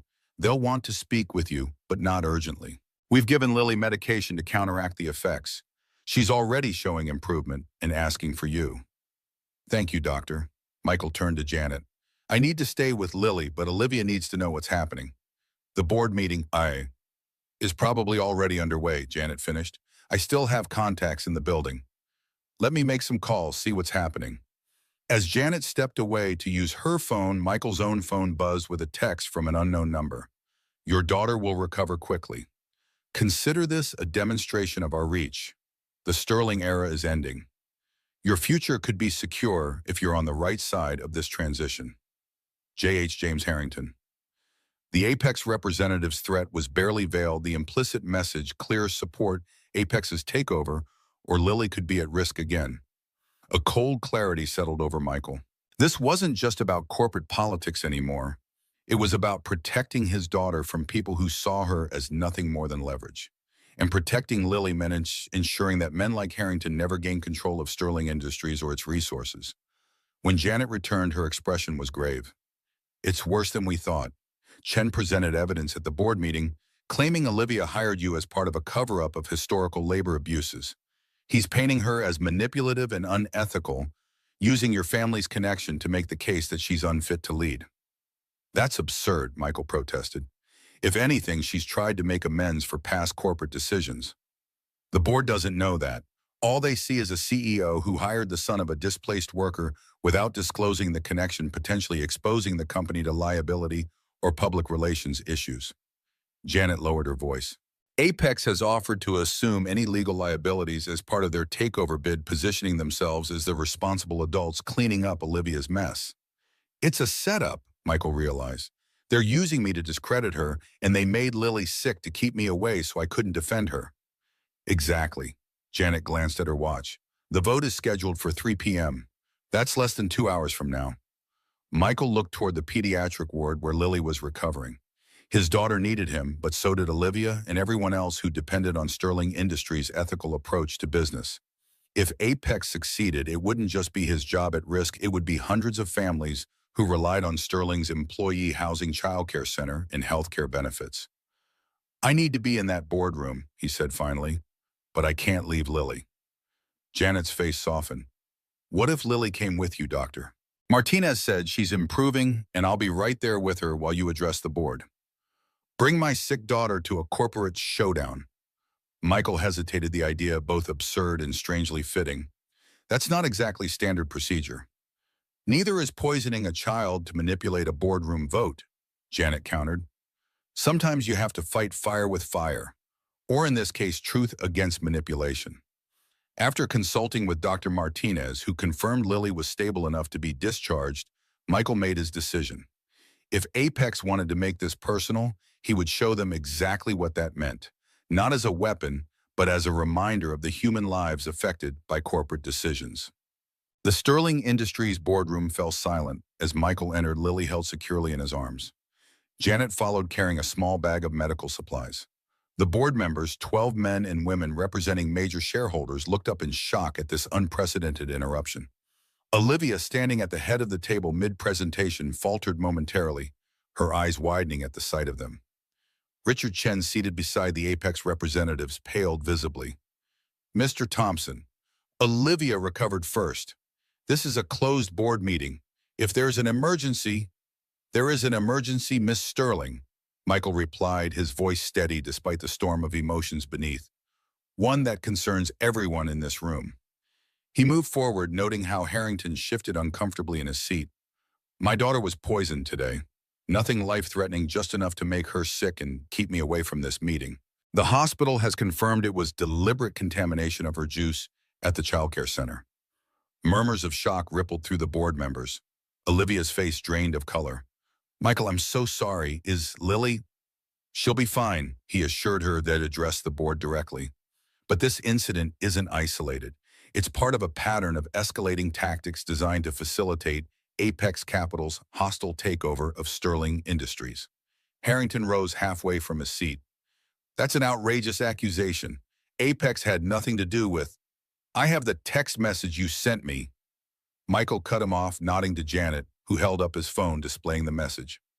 Threatening a child, even indirectly, crosses every line of business, ethics, and basic human decency. The board chairman, a distinguished older man named Harrison Wells, leaned forward. Mr. Thompson, these are serious allegations. What exactly are you suggesting? I'm suggesting that the narrative you've been presented today is manipulated and incomplete. Michael shifted Lily gently in his arms. She was awake, but quiet, watching the proceedings with feverish curiosity. Yes, my father worked at the factory Sterling closed 15 years ago. Yes, Miss Sterling offered me a position knowing that connection. But not as manipulation or cover-up, as recognition that corporations have ongoing responsibilities to the communities they impact. He moved closer to the table, ensuring every board member could see him clearly. Sterling Industries isn't perfect. William Sterling made business decisions that hurt families like mine. But the company also created systems to mitigate those impacts. Retraining programs, retirement options, community investments. Under Olivia Sterling's leadership, those commitments have expanded into one of the most progressive corporate models in the country. Michael gestured toward the window toward the campus spreading below. The child care center where my daughter was poisoned today, it allows parents to work without choosing between career and family. The employee housing where we live, it provides affordable homes in a city with skyrocketing rents. The health benefits that covered Lily's hospital visit today. They're among the most comprehensive in the industry. He turned to face Harrington and the Apex team directly. These aren't wasteful expenses to be cut for shareholder value. They're investments in a sustainable business model that benefits everyone, employees, community, and yes, shareholders with the vision to see beyond quarterly returns. Lily stirred in his arms, whispering something. Michael leaned down to hear her, then smiled faintly. My daughter wants me to tell you that she loves the space science program at the Child Care Center, and she's building a model of the International Space Station with her best friend Emma. The simple statement, a child's perspective amid corporate machinations, visibly affected several board members. Michael continued, his voice strengthening. Apex Capital has presented you with financial projections showing how much more profitable Sterling could be if it eliminated these unnecessary expenses. What they haven't shown you is the human cost of those cuts, families, displaced children losing educational opportunities, communities destabilized. He nodded toward Olivia. Ms. Sterling's Phoenix plan, which I understand has been characterized as self-serving, is actually a safeguard against exactly this scenario. It ensures that even if corporate ownership changes, the core commitments to employees and community remain protected. Richard Chen finally spoke, his voice strained. This is all very emotional, but business decisions can't be based on sentiment. Apex is offering a 30% premium to current share value. That's real money for shareholders. And what's the real cost? Michael countered. Not just in dollars, but in lives affected. When my wife was dying of cancer, Eleanor Sterling volunteered at her hospital, bringing books and comfort during Rachel's treatments. When I was struggling to support Lily on a warehouse salary, Olivia Sterling recognized my potential and gave me an opportunity to build a better life for my daughter. He looked directly at Chen. That's the Sterling legacy, seeing people as more than entries on a balance sheet. Is that really what you want to dismantle for a short-term stock bump? The boardroom fell silent as his words hung in the air. Michael could see the calculations happening behind each director's eyes, weighing financial gain against corporate responsibility, immediate profits against sustainable vision. Olivia stepped forward, her composure fully restored. Thank you, Mr. Thompson. I believe you've provided the board with valuable perspective. To the directors, she added, you've heard Apex's offer and their characterization of my leadership. You've heard Mr. Thompson's firsthand account of what Sterling Industries means to our employees and community. The decision is yours. The board chairman cleared his throat. Given these unexpected developments, I suggest we delay the vote for 48 hours to investigate Mr. Thompson's allegations regarding Apex's tactics, particularly concerning his daughter. Harrington began to protest, but several board members were already nodding agreement. The momentum had shifted. I believe that's a prudent course, said Victoria Manning, one of the longest-serving directors. And I'd like to request that our security team collect Mr. Thompson's phone and any evidence regarding the tampering with his daughter's juice for forensic analysis. As the meeting dissolved into procedural discussions, Olivia approached Michael, her eyes fixed on Lily with concern. She should be resting, she said quietly. Let me have my driver take you both home. Thank you, Michael replied, suddenly aware of how tired Lily was becoming in his arms. But there's something you should know first, about Phoenix.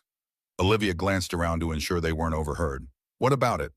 It won't be necessary, not in its current form. Michael shifted Lily to a more comfortable position.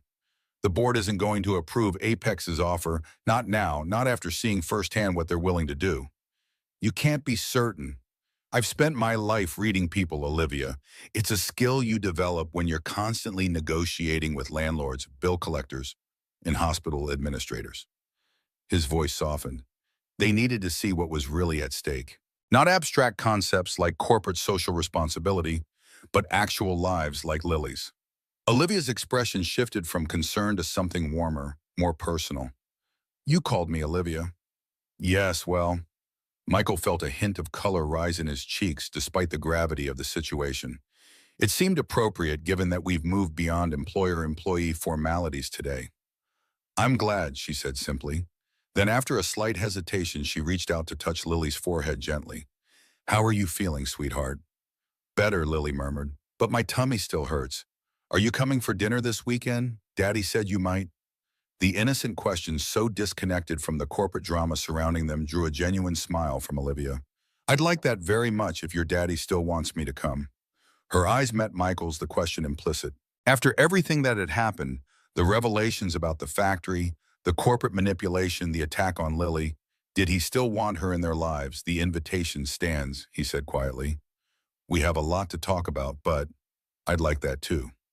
As they left the boardroom, Michael could feel the weight of stares following them, some calculating, some curious, some frankly admiring. He had entered Sterling Industries as a charity case in many eyes. He was leaving this meeting as someone who had potentially changed the company's future with nothing but truth and personal conviction. Janet met them in the hallway, ready to help with Lily. "That was something else," she whispered. "I haven't seen a boardroom that stunned since William Sterling announced his retirement." "Did I do the right thing?" Michael asked, sudden doubt creeping in now that the adrenaline was fading. "You spoke from the heart about what matters," Janet replied. "In my experience, that's always the right thing." The next 48 hours passed in a blur of police interviews, medical follow-ups for Lily, and constant updates from Sterling Industries. The forensic evidence confirmed what they already knew. Lily's juice had been deliberately contaminated, and the text from Harrington's phone provided a direct link to Apex Capital's pressure tactics. By the time the rescheduled board vote occurred, Apex had withdrawn their offer, citing reputational concerns about the Sterling acquisition. 3 members of the Apex team, including Harrington, were placed on leave pending investigation. Richard Chen resigned from Sterling Industries, his role in providing confidential information to Apex now impossible to deny. Through it all, Olivia Sterling maintained a careful professional distance from Michael, communicating primarily through formal corporate channels about the investigation and its implications for Sterling Industries' security protocols. The personal connection they'd begun to forge seemed to have been temporarily set aside in the chaos of corporate crisis management. By Friday afternoon, Lily had fully recovered, insisting on returning to the child care center to finish her space station model with Emma. Michael used the opportunity to complete his delayed facilities security report, incorporating the child care center breach and recommending comprehensive new safeguards. He was just putting the finishing touches on the document when his office phone rang, Olivia's direct line. "Michael, are you still in the building?" Her voice sounded different, less CEO, more the woman who had stood with him in the hospital during her cardiac tests. "Just finishing up the security report," he replied. "Is everything all right?" "Yes, actually, better than all right." There was a smile in her voice now. "The board just unanimously approved a new corporate charter for Sterling Industries, one that formally incorporates employee welfare and community responsibility into our governance structure. Phoenix has essentially become our new corporate DNA." "That's incredible," Michael said, genuinely impressed. "Congratulations." "It wouldn't have happened without you," Olivia continued. "Your speech in the boardroom, bringing Lily, making it personal, it changed minds in ways my financial arguments never could. I just spoke the truth. Sometimes that's the most powerful thing." A pause, then Olivia's voice softened further. "About dinner tomorrow. Is the invitation still open? I'd understand if you wanted space after everything that's happened." Michael considered the question carefully. The past week had been a whirlwind of revelations, confrontations, and corporate intrigue. He'd learned that Olivia had known about his family connection to Sterling's past, that she'd hired him partly because of that connection, and that corporate enemies were willing to harm his child to advance their agenda. But he'd also seen Olivia fight with everything she had to protect the company's soul, the programs and principles that made Sterling Industries more than just another profit machine. He'd witnessed her vulnerability during medical tests and her gentle concern for Lily, even amid boardroom chaos. "The invitation stands," he said finally. "Lily's been asking about your telescope." "I'll bring it," Olivia promised, relief evident in her voice. "And Michael, I think it's time we talked about everything, the past, the present, and whatever comes next. No more secrets." "No more secrets," he agreed. 7 o'clock tomorrow. I'll be there." After hanging up, Michael sat at his desk for a long moment, contemplating the strange path that had led him here. 6 months ago, he'd been an anonymous warehouse worker, struggling to make ends meet, still grieving Rachel, still searching for solid ground in a world that seemed determined to keep him off balance. Now he was a key player in one of the city's largest corporations with a comfortable home financial security for Lily in the beginning of something, with a remarkable woman who had entered his life through the most unlikely of circumstances. Not everything was resolved. There would always be a complicated history between the Thompsons and the Sterlings, William's business decision that had hurt his father balanced against Eleanor's kindness to Rachel, now followed by Olivia's opportunity for him and safety net for Lily. The past couldn't be erased, but perhaps it could be understood, accepted, and ultimately transcended. As Michael gathered his things to pick up Lily from the childcare center, he passed the spot on the downtown sidewalk where he'd first encountered Olivia Sterling, where he'd dropped his lunchbox without hesitation to help a stranger in distress. He paused there, remembering the moment that had changed everything. It had been a simple choice to help or to walk past, but in that choice lay all the difference. Just as the board had faced a choice between profit and people, just as Olivia had chosen to confront her family's complex legacy rather than bury it, just as he had chosen to see beyond his own hurt to the larger principles at stake. Tomorrow night, he and Olivia would have a dinner. They would talk honestly about the past, acknowledge the complicated threads that had brought them together, and decide whether there was a future worth building, not just professionally, but personally. Lily would be there too, her resilient spirit a reminder of what truly mattered beyond corporate politics and historical grievances. And perhaps if the skies were clear, they would use Olivia's telescope to look at the stars, those ancient points of light that had witnessed countless human stories of loss and renewal, conflict and reconciliation, endings and beginnings. For now, that was enough, the promise of honest conversation, the possibility of connection, and the knowledge that whatever happened, he had stood up for what mattered most. Not just for himself and Lily, but for all the families that depended on Sterling Industries' progressive vision. As he walked toward the childcare center where his daughter waited, Michael Thompson felt something he hadn't experienced in years. Not just hope, but certainty. Whatever came next, they would face it together with clear eyes, open hearts, and the courage to build something better than what had come before. Saturday evening arrived with perfect clarity, the kind of crisp autumn night that seemed designed for stargazing. Michael had spent the afternoon preparing not just the meal, a simple but hearty lasagna, Lily's favorite, but also the conversation he knew would define whatever came next between him and Olivia. Lily had been buzzing with excitement since morning, arranging and rearranging her space books, changing outfits 3 times and repeatedly asking what time it was.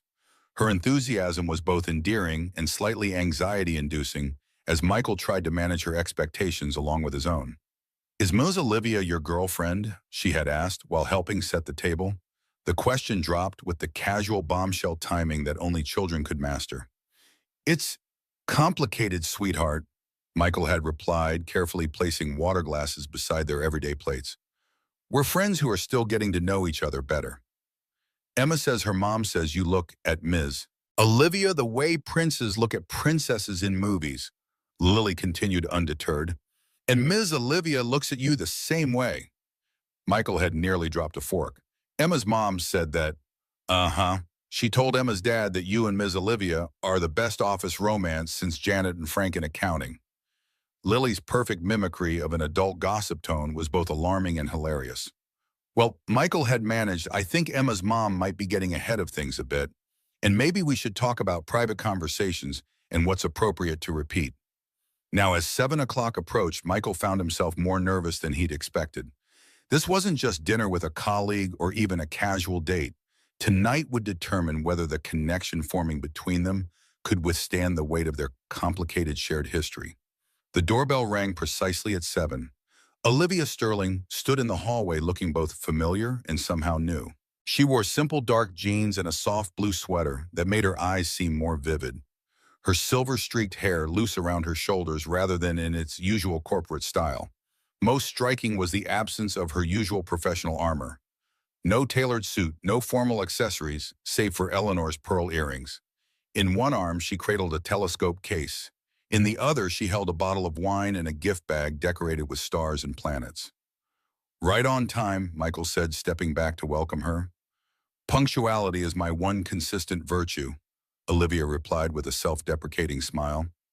"Though I'll admit I've been ready since 5 and drove around the block twice to avoid being embarrassingly early." The confession, so human, so unlike her CEO persona, immediately eased some of the tension Michael had been carrying. This wasn't Sterling Industries' formidable leader standing at his door. This was just Olivia, as nervous and hopeful about the evening as he was. Ms. Olivia, Lily came racing from her room, skidding to a stop in her socked feet. You brought your telescope. Can we see Saturn? Emma says Saturn has rings, but I've never seen them. We absolutely can, Olivia replied, kneeling to Lily's level despite her obviously expensive jeans. Saturn is perfectly positioned for viewing tonight, and I brought something else for our resident astronomer. She handed Lily the colorfully wrapped gift bag. Lily's eyes widened as she extracted a beautiful illustrated book on constellations and a small brass compass with her name engraved on the lid. It's beautiful, thank you. She threw her arms around Olivia's neck in an impulsive hug that momentarily startled the older woman before she returned the embrace. The sight of them together, his vibrant daughter and this complex, remarkable woman, created a tightness in Michael's chest that wasn't entirely uncomfortable. Whatever uncertainties lay between him and Olivia, her genuine connection with Lily was undeniable. Dinner progressed with surprising ease. Lily dominated the early conversation with questions about stars, planets, and whether Olivia thought aliens might visit Earth someday. Olivia answered each query thoughtfully, neither condescending to Lily's age nor overcomplicating her explanations. My father was an amateur astronomer, she explained as they enjoyed the lasagna Michael had prepared. He had a telescope much like the one I brought tonight. On clear nights, he'd set it up on our balcony and show me the constellations, the planets, even distant galaxies. It was our special time together. Like me and Daddy have puzzle time, Lily observed. Every Sunday we do a puzzle together and listen to Mommy's favorite music. That sounds wonderful, Olivia said softly. Traditions like that are so important. Mommy said traditions are like hugs that last forever. Lily continued, unaware of the emotional impact her words had on both adults. Even when people are gone, the traditions still hug you. Michael felt his throat tighten. Rachel had indeed said that during her final months when she'd been so focused on creating memories and traditions that would outlast her presence. That Lily remembered not just the tradition, but the wisdom behind it was a testament to Rachel's foresight and their daughter's remarkable spirit. Your mommy was very wise, Olivia said, reaching briefly to touch Lily's hand. My mother used to say something similar about the volunteer work she did, that kindness creates connections that last beyond our time with each other. The parallel wasn't lost on Michael. Both women had understood the importance of leaving a legacy of love rather than just material possessions. It was a value he shared, one that drew him to Olivia, despite their complicated history. After dinner, as twilight deepened into true night, they moved to the small balcony of the apartment. Michael had prepared it earlier, arranging 3 comfortable chairs and a small table for hot chocolate. Olivia set up her telescope with practiced efficiency while Lily watched with rapt attention. This is a refracting telescope, Olivia explained as she worked. It uses lenses rather than mirrors to gather and focus light. It's actually very similar to the one Galileo used to discover Jupiter's moons over 400 years ago. Wow, Lily breathed, clearly impressed by the historical connection. So we're doing the same thing Galileo did. Exactly. Looking up with wonder and curiosity, that's the heart of all science. Olivia finished the setup and stepped back. Now let's find Saturn for you. The moment Lily first saw Saturn's rings through the telescope was magical. Her gasp of pure delight, the way her eyes widened in astonishment, her breathless, "It's real," as if she'd half expected the planet to be an invention of her books and teachers. It's beautiful, she whispered, still peering through the eyepiece. Daddy, you have to see. Michael took his turn at the telescope, the ringed planet sharp and clear against the black velvet of space. Incredible, he agreed. Thank you for sharing this with us, Olivia. They spent the next hour exploring the night sky, the cratered surface of the moon, the red glow of Mars' distant star clusters that had been ancient when dinosaurs walked the earth. Lily absorbed every detail, asking insightful questions that occasionally surprised even Olivia with their perception. Eventually, the combination of lingering illness, excitement, and the late hour caught up with Lily. Her enthusiastic questions gave way to yawns, and Michael noticed her eyelids growing heavy. I think it's bedtime for aspiring astronomers, he said gently. But we haven't seen everything yet, Lily protested weakly. another yawn undermining her argument. The universe will still be there tomorrow night, Olivia assured her. And you know what, I could leave the telescope here for a few days if your daddy doesn't mind. That way you can continue your observations. Lily's face lit up despite her fatigue. Really, could we, Daddy? If Ms. Olivia is sure she doesn't need it, Michael replied, touched by the thoughtful offer. I have another at home, Olivia said with a smile. This one was my father's, actually. I think he would be pleased to know it's being used by such an enthusiastic young scientist. After Lily's bedtime routine, teeth-brushing pajamas, and a chapter from her current book, Olivia surprised them both by asking if she could tuck Lily in. I've never actually tucked a child into bed before, she admitted, when Lily had drifted off to sleep. It's quite something, isn't it, that trusts that innocence? They returned to the living room where Michael poured the wine Olivia had brought. A comfortable silence settled between them as they sat on the small couch close, but not touching each gathering thoughts for the conversation they'd promised to have. No more secrets, Michael said, finally echoing their agreement from the phone call. So I'll start with a question I've been wondering about since the board meeting. Did you know that Apex would target Lily? Was that why you warned me to watch for unusual activities? Olivia shook her head firmly. Never. I knew they played dirty, but I never imagined they'd harm a child. If I had suspected even the possibility, I would have assigned security to both of you immediately. Her eyes darkened with remembered anger. What they did was criminal, not just unethical. The police investigation will ensure they face consequences. I believe you, Michael said, and realized he truly did. Whatever complexities existed in their relationship, he was certain Olivia would never knowingly put Lily at risk. My turn for a question, Olivia said after taking a sip of wine. After learning everything about your father's factory, about my initial motivations for hiring you, do you regret accepting the position? Do you regret knowing me? The vulnerability in her question touched him deeply. Here was one of the most powerful women in the business world genuinely concerned that her actions might have caused him pain.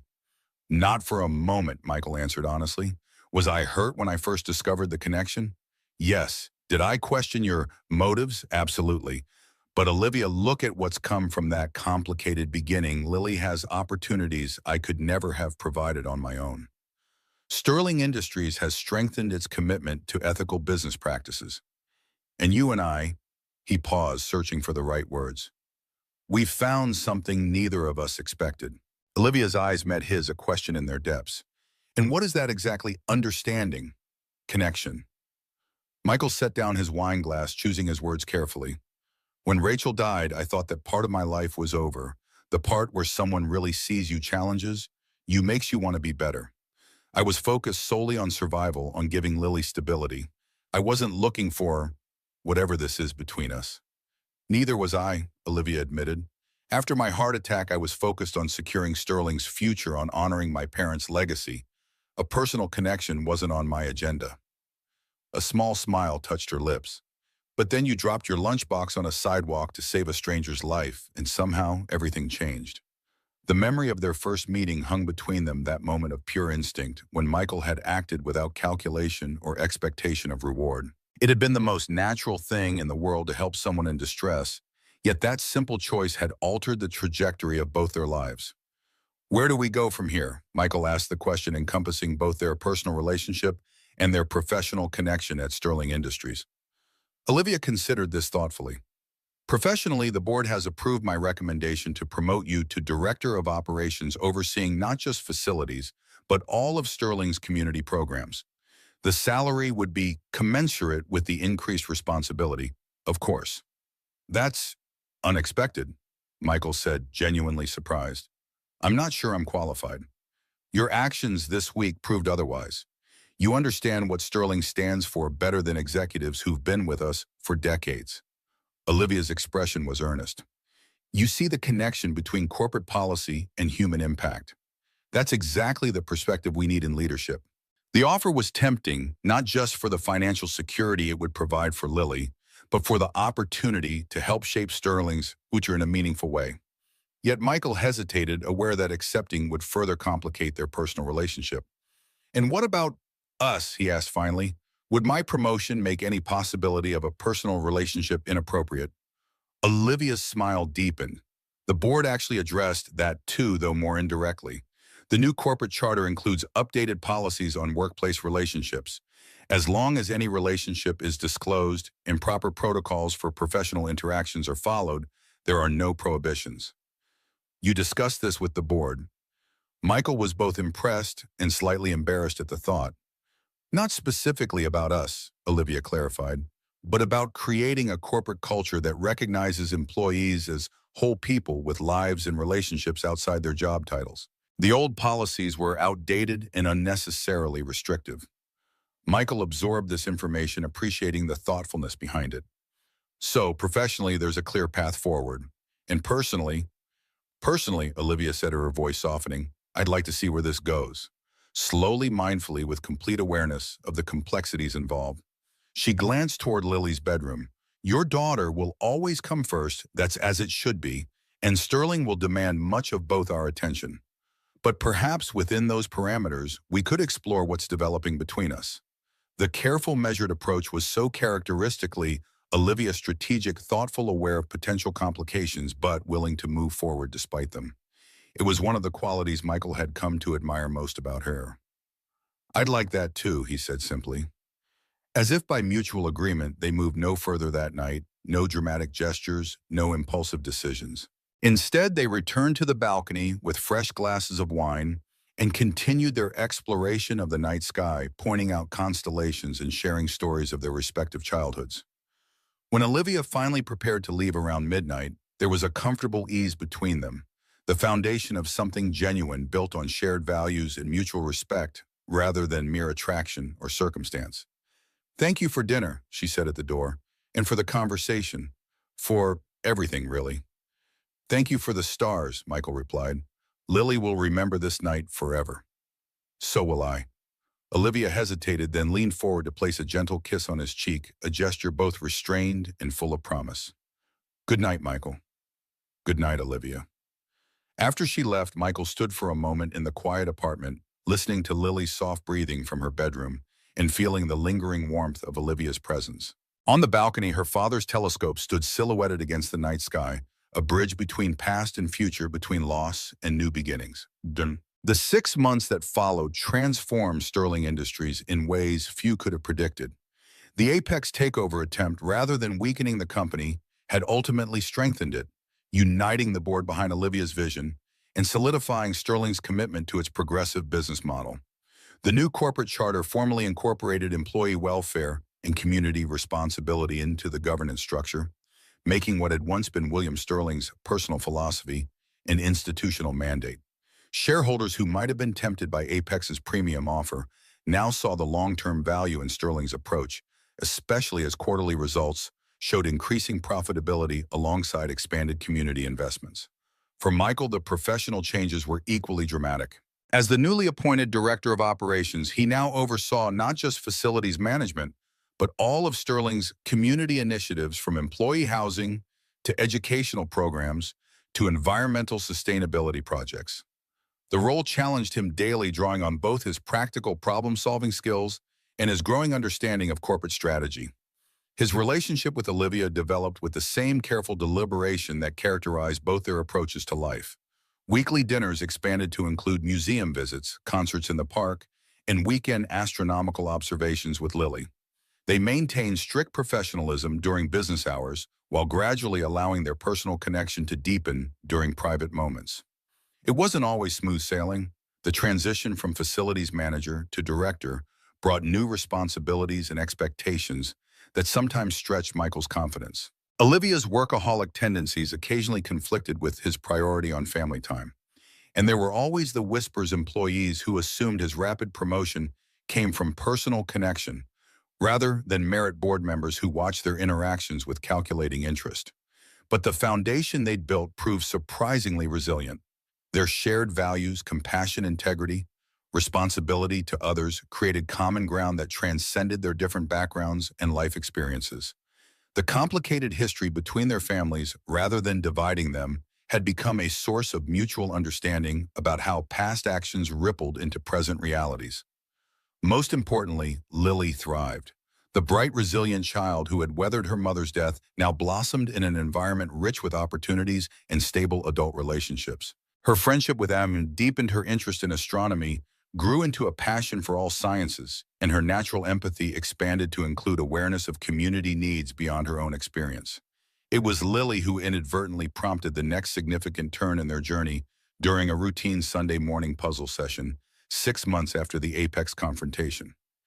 "Daddy," she asked, carefully fitting a puzzle piece into place, "why don't we live closer to Sterling? Emma's family just moved into the new employee houses and they can walk to school and the childcare center in 5 minutes." Michael glanced up from his coffee. "Our apartment is comfortable," Emma did, "and we're only a short bus ride away." "I know," Lily acknowledged, "but Emma says there are bigger houses being built now, with gardens and everything. And she says Ms. Olivia comes to dinner at our house so much she's practically family anyway." The innocent observation caught Michael off guard. It was true that Olivia had become a regular presence in their lives' dinner at least once a week, impromptu stargazing sessions on clear nights, quiet conversations after Lily went to bed. They had established a rhythm that felt increasingly natural, a careful dance of growing intimacy balanced against professional boundaries. "Ms. Olivia is very important to us," Michael agreed carefully, "but moving is a big decision. We'd need to think about it carefully." "I already did," Lily announced with the confidence of an 8-year-old who believed thinking about something and solving it were the same thing. "I made a list of reasons."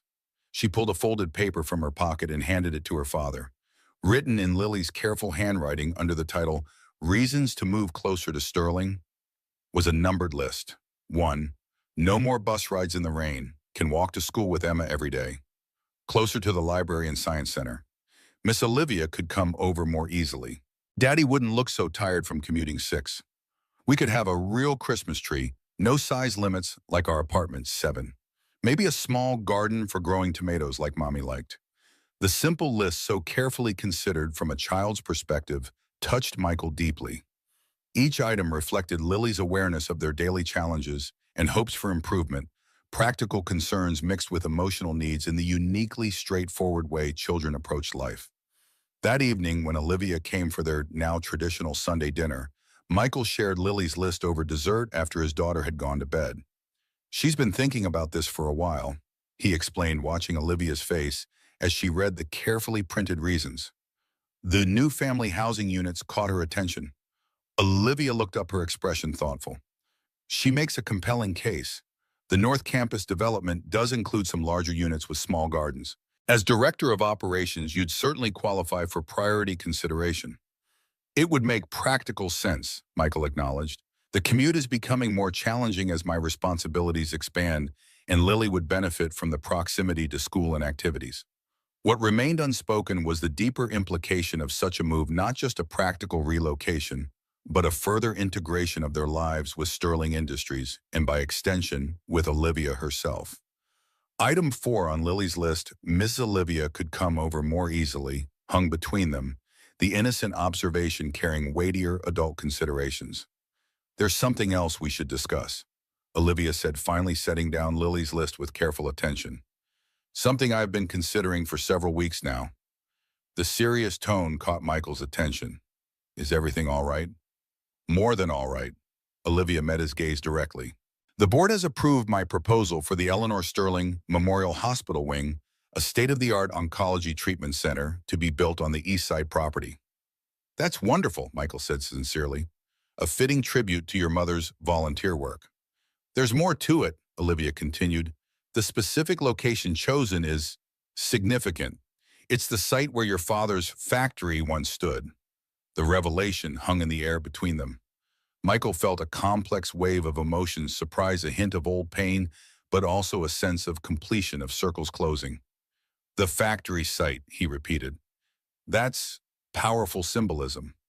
"It's intentional," Olivia confirmed. "Not just symbolism, but substance.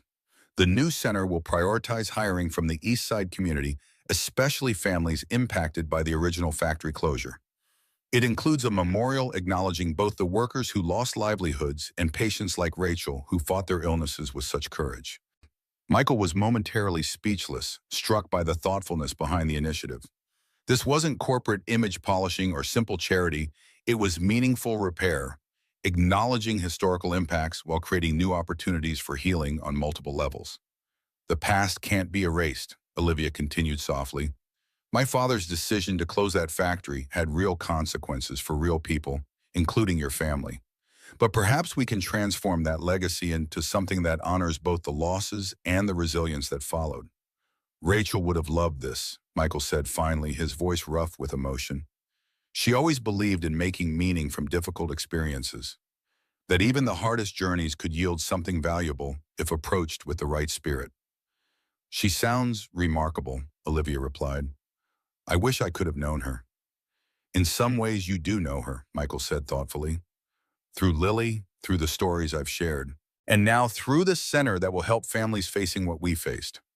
The moment felt significant, not just professionally, as colleagues collaborating on an important project, but personally as two people acknowledging the complex threads that had brought them together and the possibility of weaving something new from those threads. About Lily's housing suggestion, Olivia said after a moment, would you be open to looking at the available units, no pressure, just exploration? The careful phrasing made Michael smile. It was so characteristic of their relationship, thoughtful, measured, respectful of boundaries while still moving forward. I think exploration is exactly the right approach for the housing and for other aspects of our lives. Olivia's answering smile held both relief and anticipation. I've always believed the best decisions come from thorough investigation of possibilities. Very corporate of you, Michael teased gently.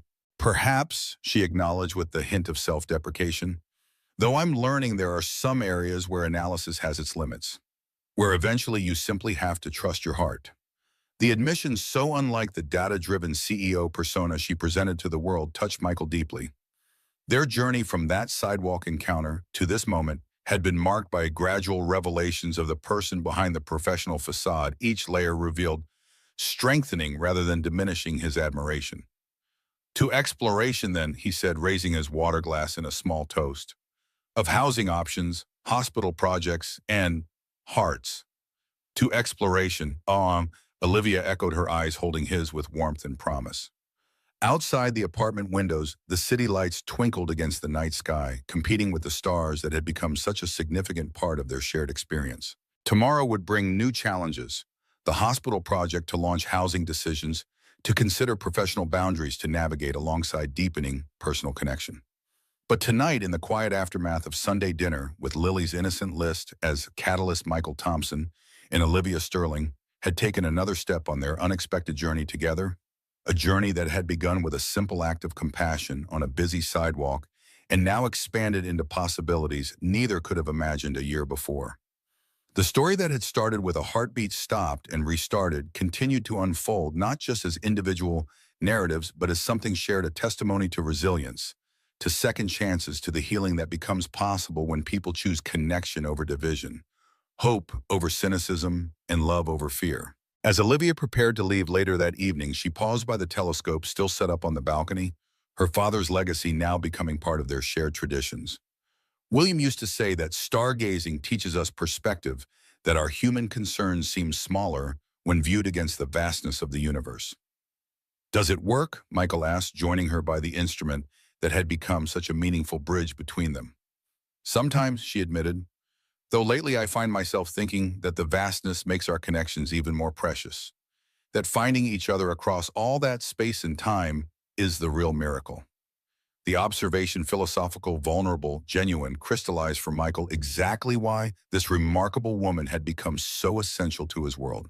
In a universe of infinite possibilities, they had somehow found each other at exactly the moment both needed what the other could offer: compassion, understanding, the chance to build something meaningful together. Tomorrow's exploration could wait. Tonight, under the same stars that had witnessed their first shared evening, Michael Thompson made a silent promise to honor the past without being bound by it, to embrace the present with gratitude, and to approach the future with the courage to love again differently, but no less deeply than before. It wasn't a perfect ending, a life offered few of those, but it was a perfect moment of transition, of possibility embraced and future welcomed. For tonight, for now, that was everything.